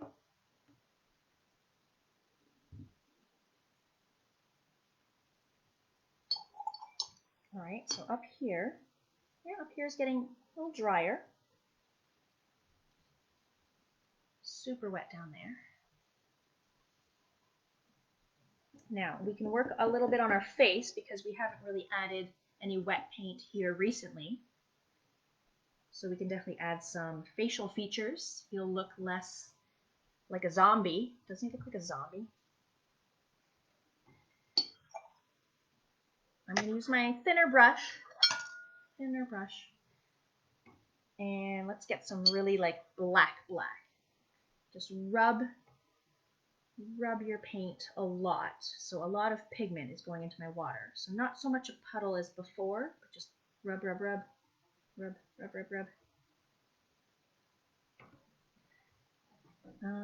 What would be the easiest position? Probably if I turn it this way, it'll be easier to do his nose and eyes. So let's do that. I'll put this guy here. I'm going to start with his nose. Now, his nose is all black, but look, there's a little white highlight. And I said earlier that we don't use the white watercolor. It's too see-through. So to get that white highlight, we literally just leave a patch just blank. So mine is a little gray. So my highlight will be a little gray, and that's fine. Just as long as it's anything lighter than the black that I'm about to use. So if you'd like to use your pencil and make a little kind of a crescent shape to remind yourself, or you could just draw that crescent shape with your black right now, outline it, fill in the rest of the nose, but not that little crescent, little highlight bit. So when I'm doing detail stuff and I need a steady hand, I rest my hand on the paper, on the table.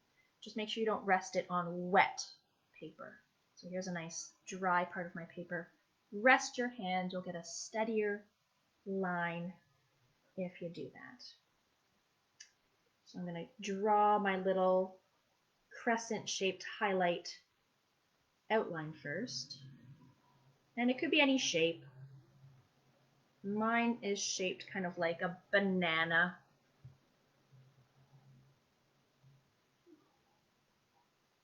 And then I'm going to fill in the rest of the nose with black.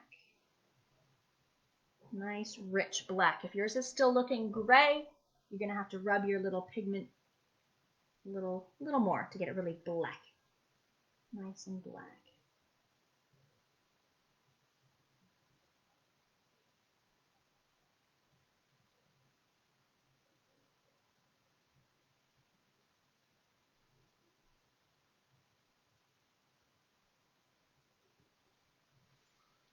What is that? That shape reminds me of like a candy corn, like a candy corn shape upside down. Now they have quite big noses. I might even make mine a scooch bigger. I think I maybe undersold him on the nose here.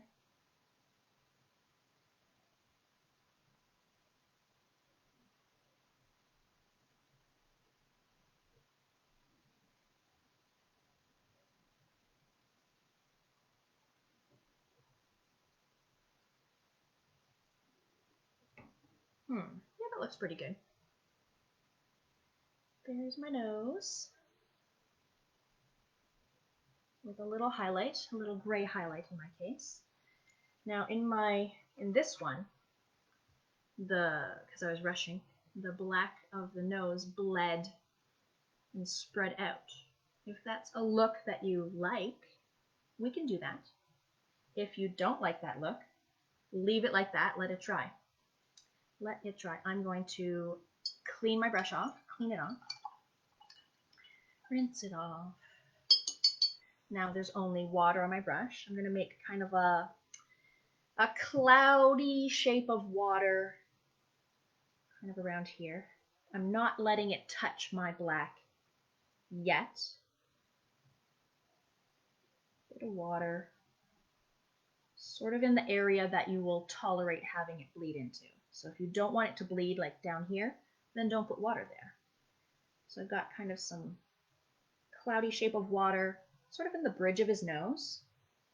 And now if I let the water and the black touch each other, let it run, it'll start moving on its own. See how glistening and glossy that is? That's just how much water I have. Look at it, it's bleeding.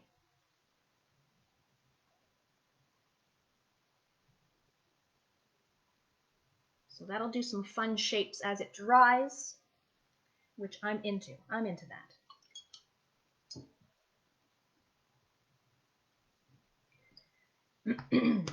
Let us add, we'll add his little mouth, his little mouth part.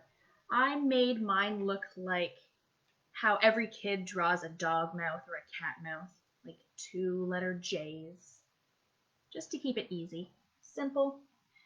If you want a more anatomically correct koala, you can check out a picture of what their mouth areas actually look like. But use some nice dark black, use a nice fine tip, and just draw the letter J, and then a backwards J. Give him a little smile. Give him a little baby smile. It could be thicker than that. Mine's pretty thin because I have a very thin brush, but it could definitely be thicker than this.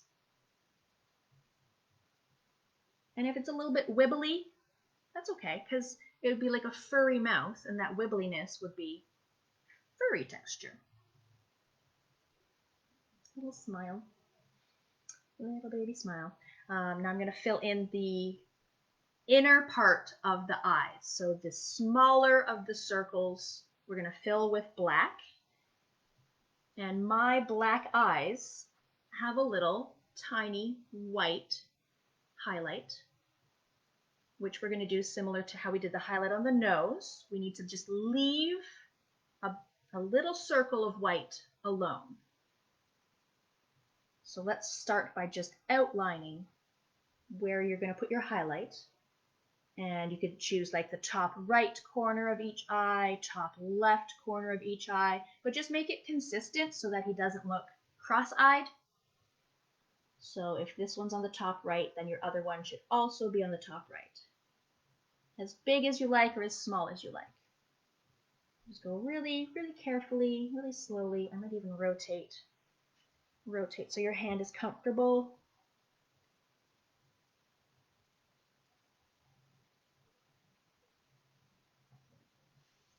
There, so they're sort of the same size, sort of the same position. And then I'm just going to fill in the rest of the black eye.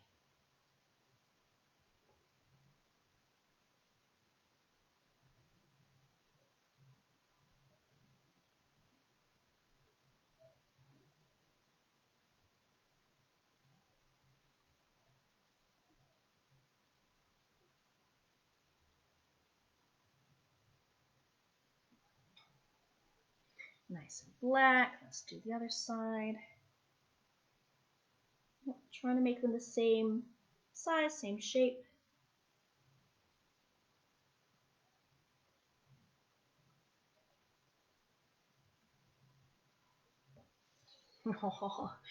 As soon as you get those pupils in, he just like automatically has his little character and little sparkle in his eye. Cute. Look at him. So I'm looking, is this one bigger than this one? I think a little bit. So just adjust as needed. But don't end up doing like the winged eyeliner thing where you make one wing bigger and then the other one doesn't match, so you have to make that one bigger, and then you have to go back to the first one and make that one bigger, and it just keeps going. Ladies, you know what I'm talking about. Oh, look at his face. I just want to like tickle him. All right. So around the white part of his eye, I did very thin lines. Now, the white around here, that's not his like the white of his eye. That's white fur around his eye. So his actual eye is just the black part. They do have whites of their eyes. It's just hidden under the flesh. The white here is white fur. If you look at a picture of a koala, they have white fur around their eye, which does make them look cuter, right? Like pandas have the eye spots and make them look cuter. Because if you see a panda without the black eye patches, it looks super weird. So just very lightly add a line around there. It's okay if it's not as thin as mine. It's especially okay if it's like kind of a broken up line. And I'll show you in a second. A little bit bled, that's fine. So here's kind of a very light, jagged, it's a little bit broken up, line around the eye. It doesn't have to be a solid line, because it's like furry texture.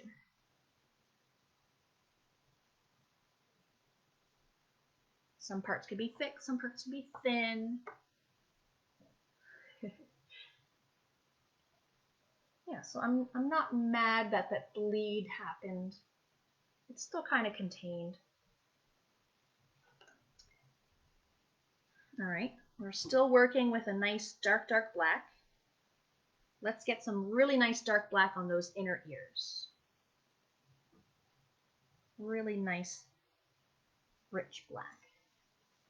Inner ear, we can do that flicking outward thing again.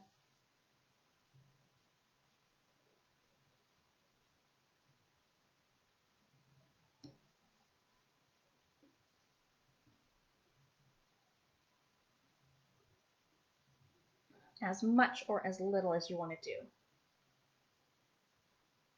I think I was a little reserved on these ones. This one has a little bit more.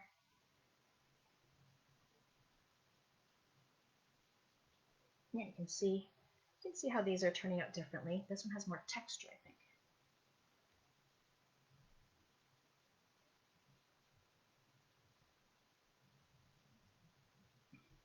think. So cute. I'm so pleased when things work out. Okay. We do want to add some like black in certain areas. Not as much as like the darker gray we did. So I'm seeing this kind of underarm, shoulder area. There's some black right here.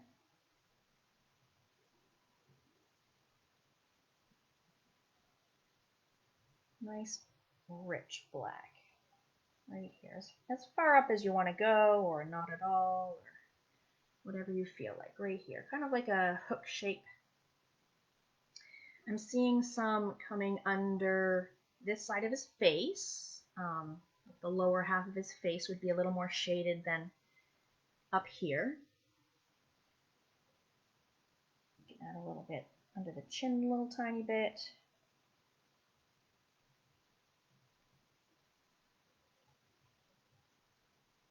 I might have a little bit of gray here. I'm gonna rinse that out a little. Just to define the face versus the chest a little, I'm gonna put a little gray here, but light. Like a little chin strap. Yeah, so this is now more defined. Face versus body. And yeah, maybe a little water. A little water can kind of blur that a little.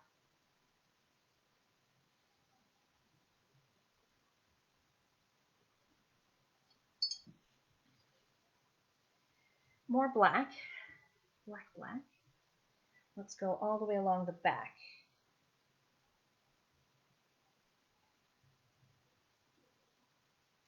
Back, butt, we can go all the way down.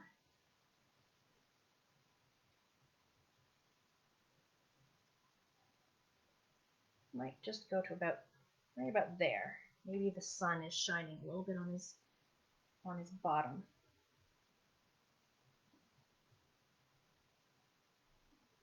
That looks good. A little bit along that little S curve near the heel, back of the leg. A little black.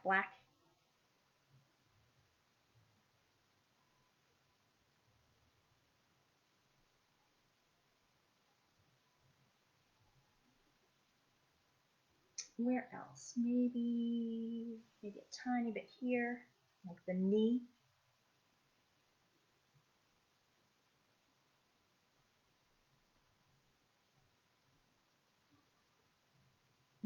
If your claws aren't very dark right now, you could add a little black onto your claws and really make them pointy.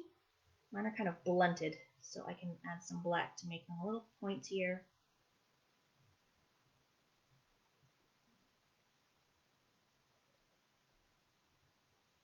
Yeah, that's a claw.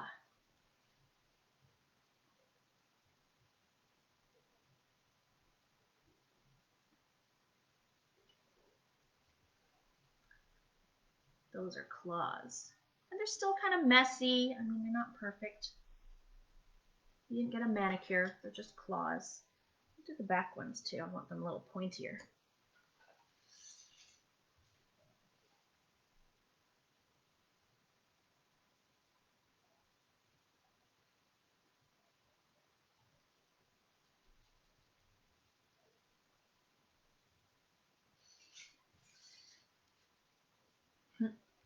Very cute. And yeah, anywhere else you think you need a little bit more shading. Where else? Maybe a little tiny scooch here.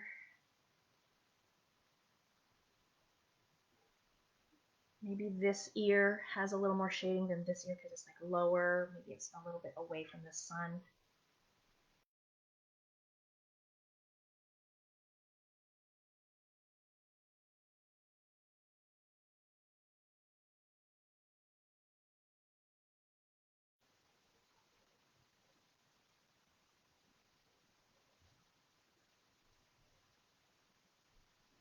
Yeah, got a little bit of gray here because maybe there's a shadow. Could be. I did also make kind of a very thin line here and here, just to help define where his like belly and chest are. But that's not 100% necessary to do that line there. So we'll throw that in there. Very light.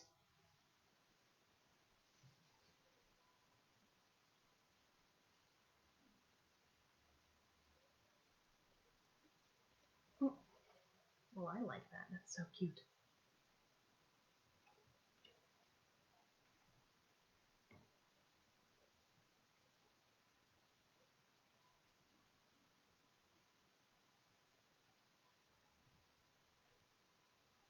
Oh, that's a big blob.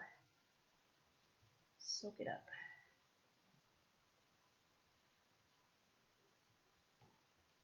I'm happy with that. That is so cute. Yeah, have a look at it maybe from a distance. You know, hold it out at arm's length. You know, prop it up on the table a little further away from you. Have a look. Do you need to have some darker stuff in some areas? Is it balanced with other areas? I like it. Oh, he needs his little eyebrows. Look at the little dots that are his eyebrows. Oh, they're so cute. Just little dots. And they're kind of in between, right in here. You have overplucked, my friend. Those eyebrows are way too tiny.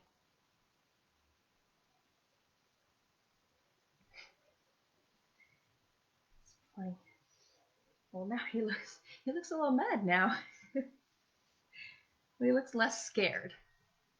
Little dots.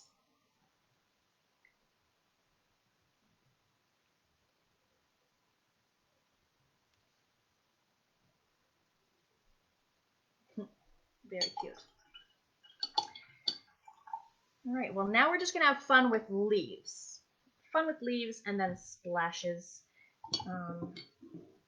I've got yellow, I've got green, I've got kind of an emerald color. You could do all these colors, you could do just one color, whatever you feel like.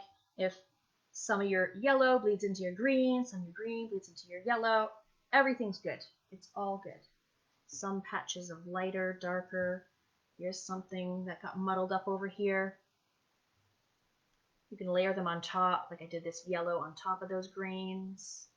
This one super duper bled into this one. All good things. I'm going to use, which one am I going to use? Should I use this one? Yeah, probably this medium one. If you want thinner leaves, you can use your thinner brush. So I'm going to avoid letting any of my leaves touch anything black or gray that's wet, because we don't want black or gray leaves. We want nice, bright, vibrant leaves. I'm going to start with yellow. Why not? Let's start with yellow. We'll go kind of light to dark. Sharon asks, can you freeze or refrigerate paint for later use? Like watercolors are reusable. So all the colors I have on here, I just let them dry overnight. And then I could use them again tomorrow by wetting them. If you're using acrylics, maybe you're watering down your acrylics to do this. If you do want to save them for later, you have to keep them like airtight. So you can put saran wrap over your palette, that kind of thing. Or do you mean, maybe like so paints don't expire? It takes a long time for paints to expire. So I'm not sure what you mean by putting paint in the refrigerator or freezer. I've never heard of that. All right, so I've got some yellow. My yellow is cadmium, any color of yellow that you like. And I've made my leaves in kind of little bundles of leaves, maybe like a bundle of 4, a bundle of 3, bundle of 4. 3 or 4 is what I generally did. I'm going to start, I'll turn this a little bit, maybe up here. It's a little bit drier by his head.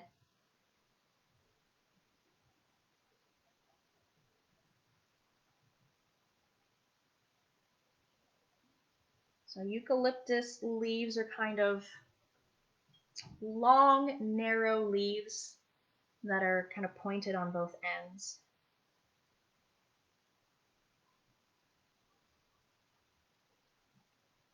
And I kind of have them in a little grouping, a little cluster.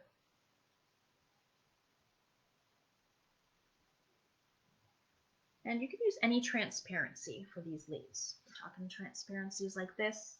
Mine are going to be about a 3. 3, maybe a 4. Maybe I'll add one more.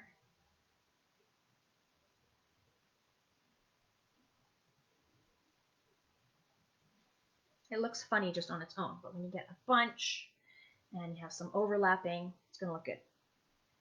Let's do one over here. Yeah, think long, narrow leaves, pointy tips. It could be a little curvy too. They don't have to be like stick straight.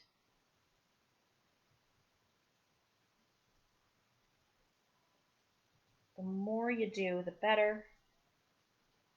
And you'll get better and better at making them.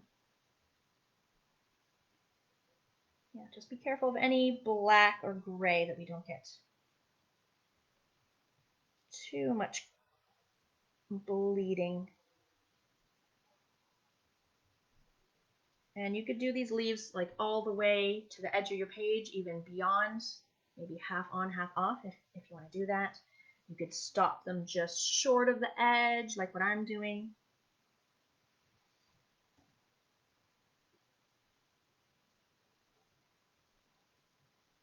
I'm sort of pressing my brush more when I want my leaf to be thick.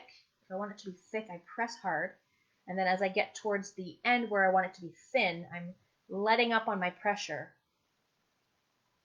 And then it gets thinner and thinner, and then you lift off. You lift it up, you lift it off.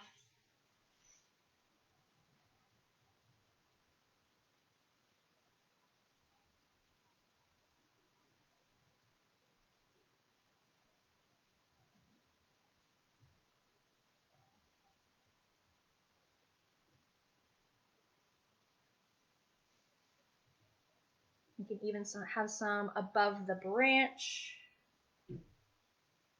Or maybe you don't have as much space above your branch as I do, and you don't want to do any there at all.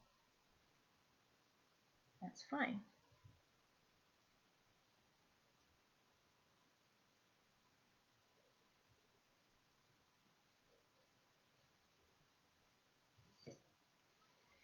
Maybe I'll do one more, and I'll switch colors.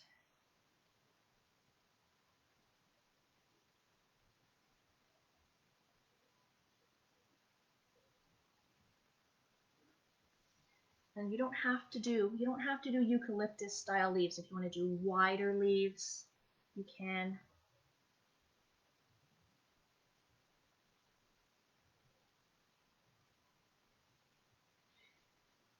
Okay, that's good for yellow for now. If I want to do more yellow later, I can. Let's do like a light green. I've got a sap green here. Activate that. Pardon me. Sap green, maybe a yellow green would work.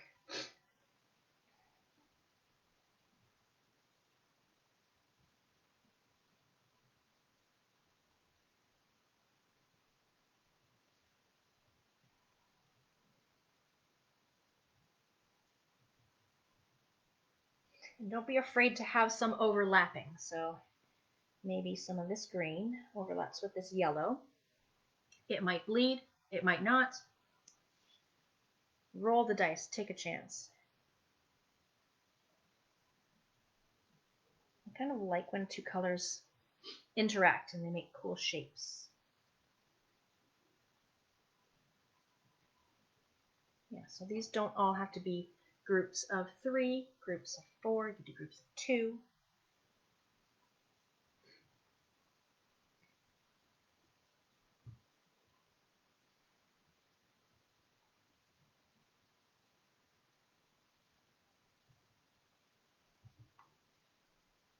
Where am I going to put this? Right in here.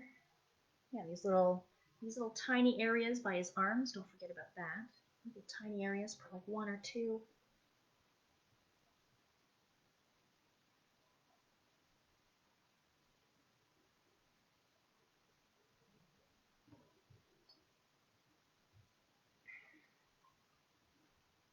Thank you, Deborah.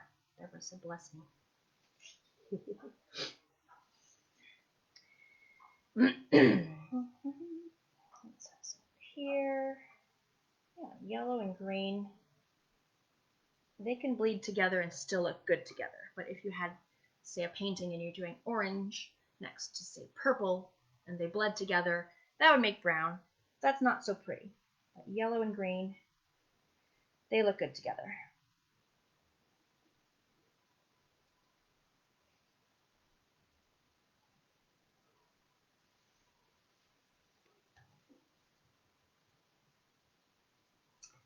Do I want more? Maybe a little bit more. I still want to do like an emerald green and maybe like a hooker green. Definitely at least like I would say 3 color leaves, if not 4 or 5.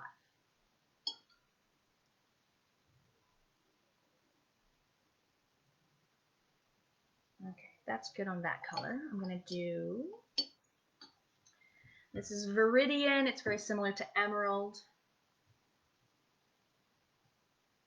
A nice green. Yeah, it's kind of got like a bit of a bluiness to it. If you want to switch brushes and do smaller leaves, you can have some big, some small. Mix it up.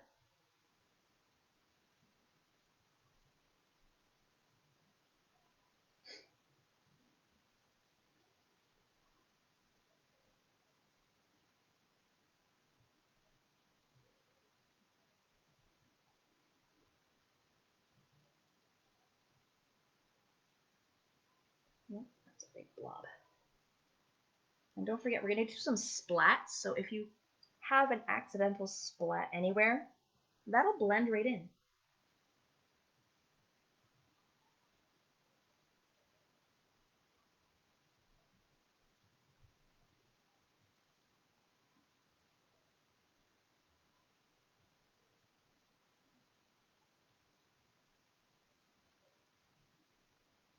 Yeah, it's getting more crowded. There's going to be overlapping. There's going to be bleeding.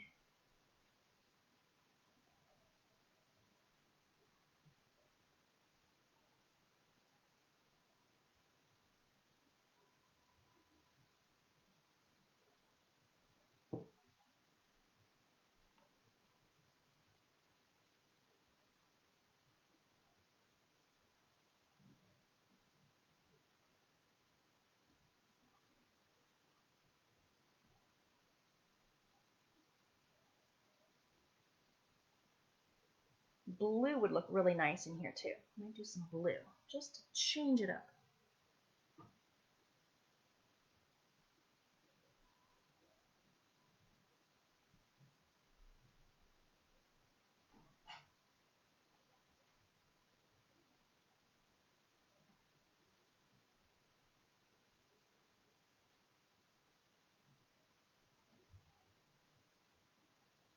When we're done, I want to show you guys some upcoming events. I've got lots of free stuff coming up. Got lots of lovely Zoom paintings coming up too. If you are enjoying working with watercolor, maybe you haven't in a long time, maybe you're just starting out with watercolor, I teach loads and loads of watercolor events, many free ones, so I'll show you some of those that are coming up. So stay tuned. Michelle asks, how do I clean my brushes? Yeah, I just swish them around in the water. I don't treat my brushes well. I treat them pretty bad. And mine are always stained. I mean, that's the color. They used to be white. They're always going to be this color now. But there is brush soap you can buy. And you just kind of, swirl your brushes on the brush soap. Knead it with your hands a little bit, get some of that pigment out. But I'm okay with my brushes being kind of permanently stained. I do have the brush soap. It's downstairs. I'm not going to get that. I have a big puddle. I don't want a big puddle there. Yeah, if you have any really out of control puddles, you can get your tissue. Go like this, dab, dab, dab. I'm good on that color. I might add a little bit of blue. And then I'll show you the upcoming stuff. Oh, and the splats. The splats. There's a little blue. Maybe I'll do blue. Oh, this is nice blue. Maybe blue with the Viridian. Blue and green. See what that looks like. Ooh. I like the contrast of the blue and the yellow.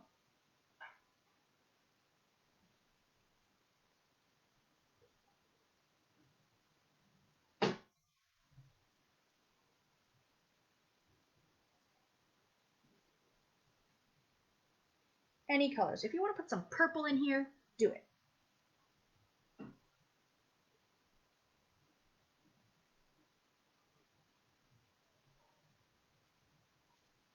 That looks kind of cute. I'm going to do a couple splats. Now, not everyone loves splats on their watercolor painting. I like them. This is kind of a reserved amount of splatting for me. Usually I go whipping it on there. So it's okay if some splats go on the koala itself, on the branch, background, anywhere. If you're concerned about your furniture, put down newspaper, put down an old towel, put down something. But watercolor will come off with some soap and water. So I'm on my dining room table, and I've been painting on this dining room table for almost a year now, and it's looking pretty good. So sometimes I just wiggle and squiggle my brush like this. Sometimes I have my finger, and I slam my brush against my finger. Do that kind of a thing. Some of these splats will land on wet parts and make kind of cool shapes and bleeds and stuff. Some of these splats will land on each other and make a whole new color. Here's some yellow. If you want to make really big splats, I'll show you a method. So there's some yellow. Let's say I want to make a really big splat. I'm going to get a brush that can hold a lot of water in it, a medium or a large. Get a color. Rub it, rub it. Just load your whole brush with watery paint. Then from way up high, so I'm going to go way up high, I'm going to squeeze my bristles with my finger, but aim where you want it to go. Like I wouldn't put it right on his eyeball, let's say. I'm going to go way up high. I'm going to squeeze the bristles. Boom, a big splat came out, and it doesn't matter where it lands. And then I've got paint on my fingers. Sometimes I just flick that, flick it around. I'm going to do one more splat, and then we'll look at some upcoming stuff. I'm excited. Blue splat, why not? Purple splat, orange splat. Oh yeah. How cool is that? I think that looks great. Sign it. I like to sign my painting in a color that already exists in my painting. You can like do just your initials. You could do your whole signature. You can hide your signature like within the painting somewhere. I usually just do the old initials, bottom corner. There we go. So yeah, you can see how differently they turned out. Both very cute. I'm sure yours at home are adorable. Where's my drink?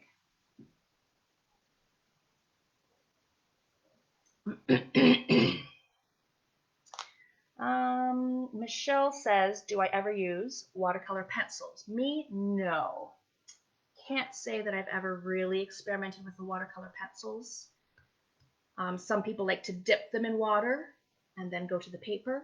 Some people like to draw with the pencils first and then get clean water and dabble on the paper.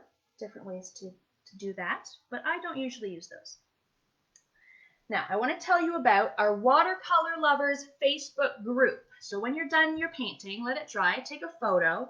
We'd love, love, love to see the results. And the best place to share your results of your watercolor paintings is on our Watercolor Lover Facebook group. Spelt with the letter U because we are in Canada. Watercolor Lovers by Artist Palette Durham Region. If you just start typing in the search bar on Facebook, the group will come up.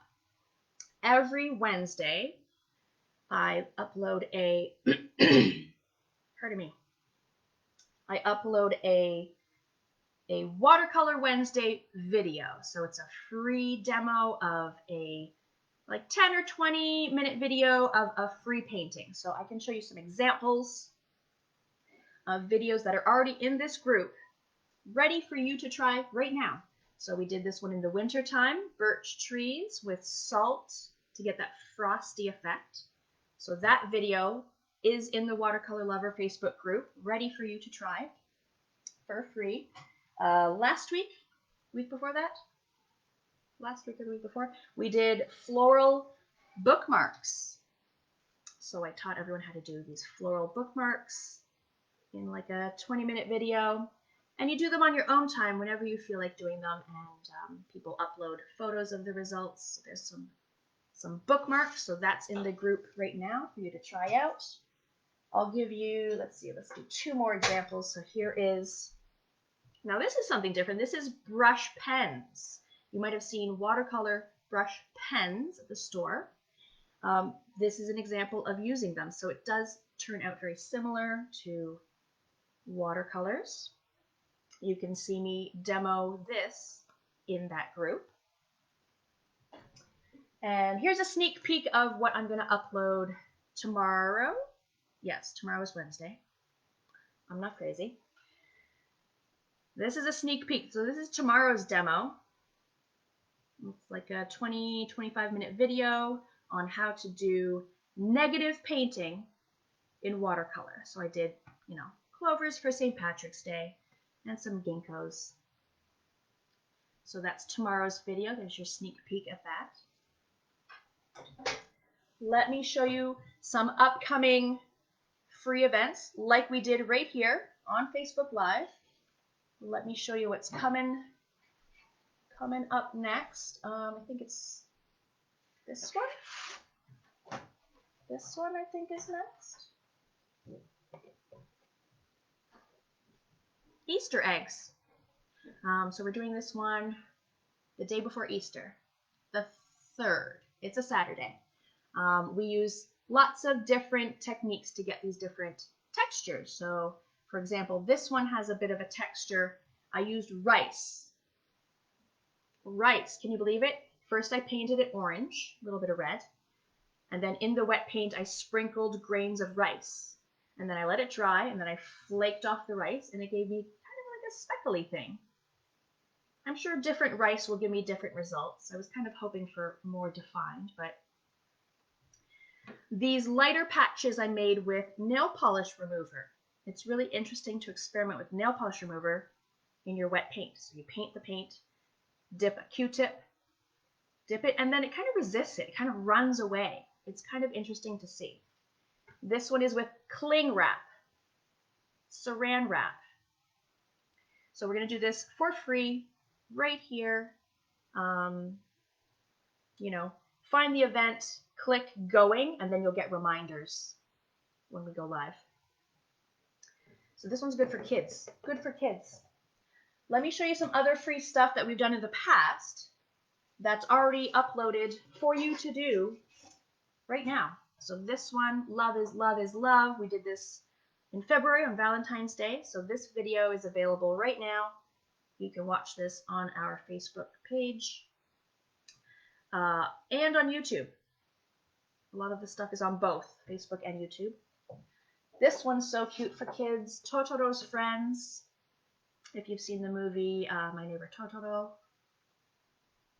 Watercolors and a little bit of Sharpie with a thin black pen.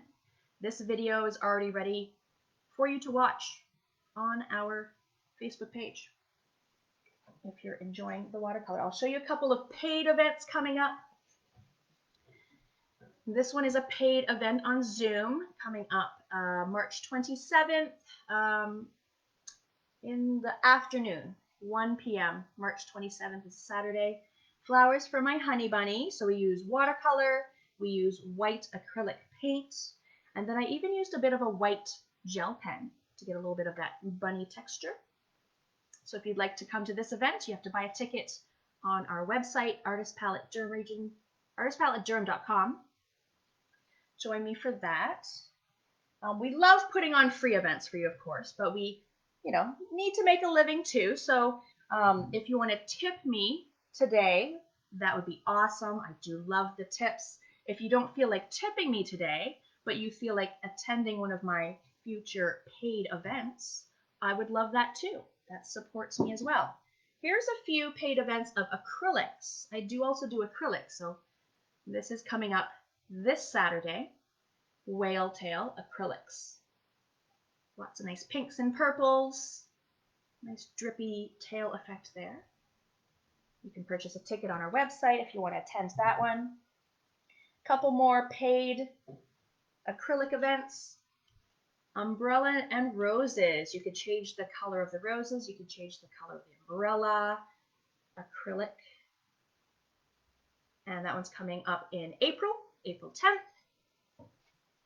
Tickets on the website. Yellow roses in kind of like a milk jug kind of a thing. Yellow roses. This one's in May. Yep, we're already scheduling into May. If you'd like to join me for that one, tickets on the website. There's that Facebook group again. If you do want to tip me, there's tip links in the description of this video. Here's the tip links on a piece of paper. KristenArtist@hotmail.com for e-transfer or paypal.me/KristenArtist. Obviously, it's not mandatory. It's a free event. We want you to enjoy our free events anytime. You can do all of them and never tip. But I do appreciate when you buy tickets to my paid events. That's a nice way to support an artist. Barbara says I sound like a Canadian. Well, I don't say like oot. I'm going oot. No, I don't say that. Out. Is that very Canadian? Out? I'm going out.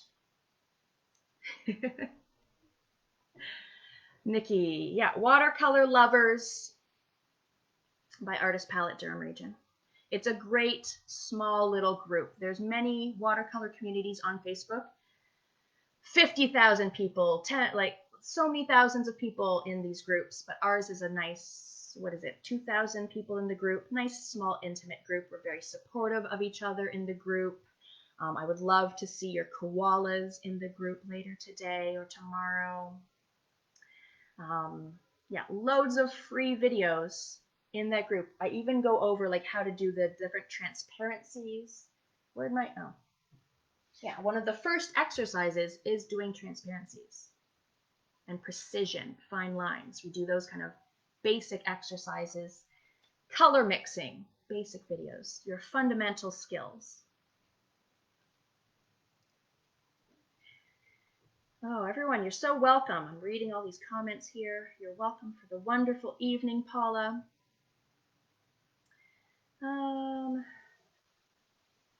Paint and wax, Valerie is asking about. Yeah, remember like in grade school you would take crayons and you'd color like a white crayon on white paper, and then you paint over top of it and like a magic message appears. You can kind of do that with watercolors. Get some wax crayon, if that's what you mean. I've done it recently. You're welcome to Deborah, to Teresa, to Celine. You're welcome, Maha. Celine is excited for the bunny. Good. And the girls in dresses. Yes, Vera will be teaching the girls in dresses. So me and Vera and Lisa a little bit, we all kind of do. We wear all the hats. Watercolor, acrylic. And then Karen is our resident drawing artist, sketch artist, pencil work. She does great things with a pencil. And I envy her because she doesn't have any drying time. With pencil drawings, there's no dry time. Let's see some more comments here. Yeah, you can absolutely finish this anytime. If you had to step away midway through, you can finish this up later. What time is it? We did pretty good for time. I was figuring around 2 hours. Sometimes it's a little less, sometimes a little more, but this, yeah, 2 hours. Sounds about right. Lots of comments. I'll have to read some of these comments when we're done. All right. Yeah, enjoy the rest of your evening, or I guess morning, afternoon, if you're in Australia. Yeah, please join our Watercolor Lovers group. We love having newbies. Very supportive group. All right, let's see if there's any last questions. No, I'm not seeing any last questions. All right, I've really enjoyed my time with you guys. Look forward to the next free event, the day before Easter, the Easter eggs. Please join me then. Take care, guys. Bye now.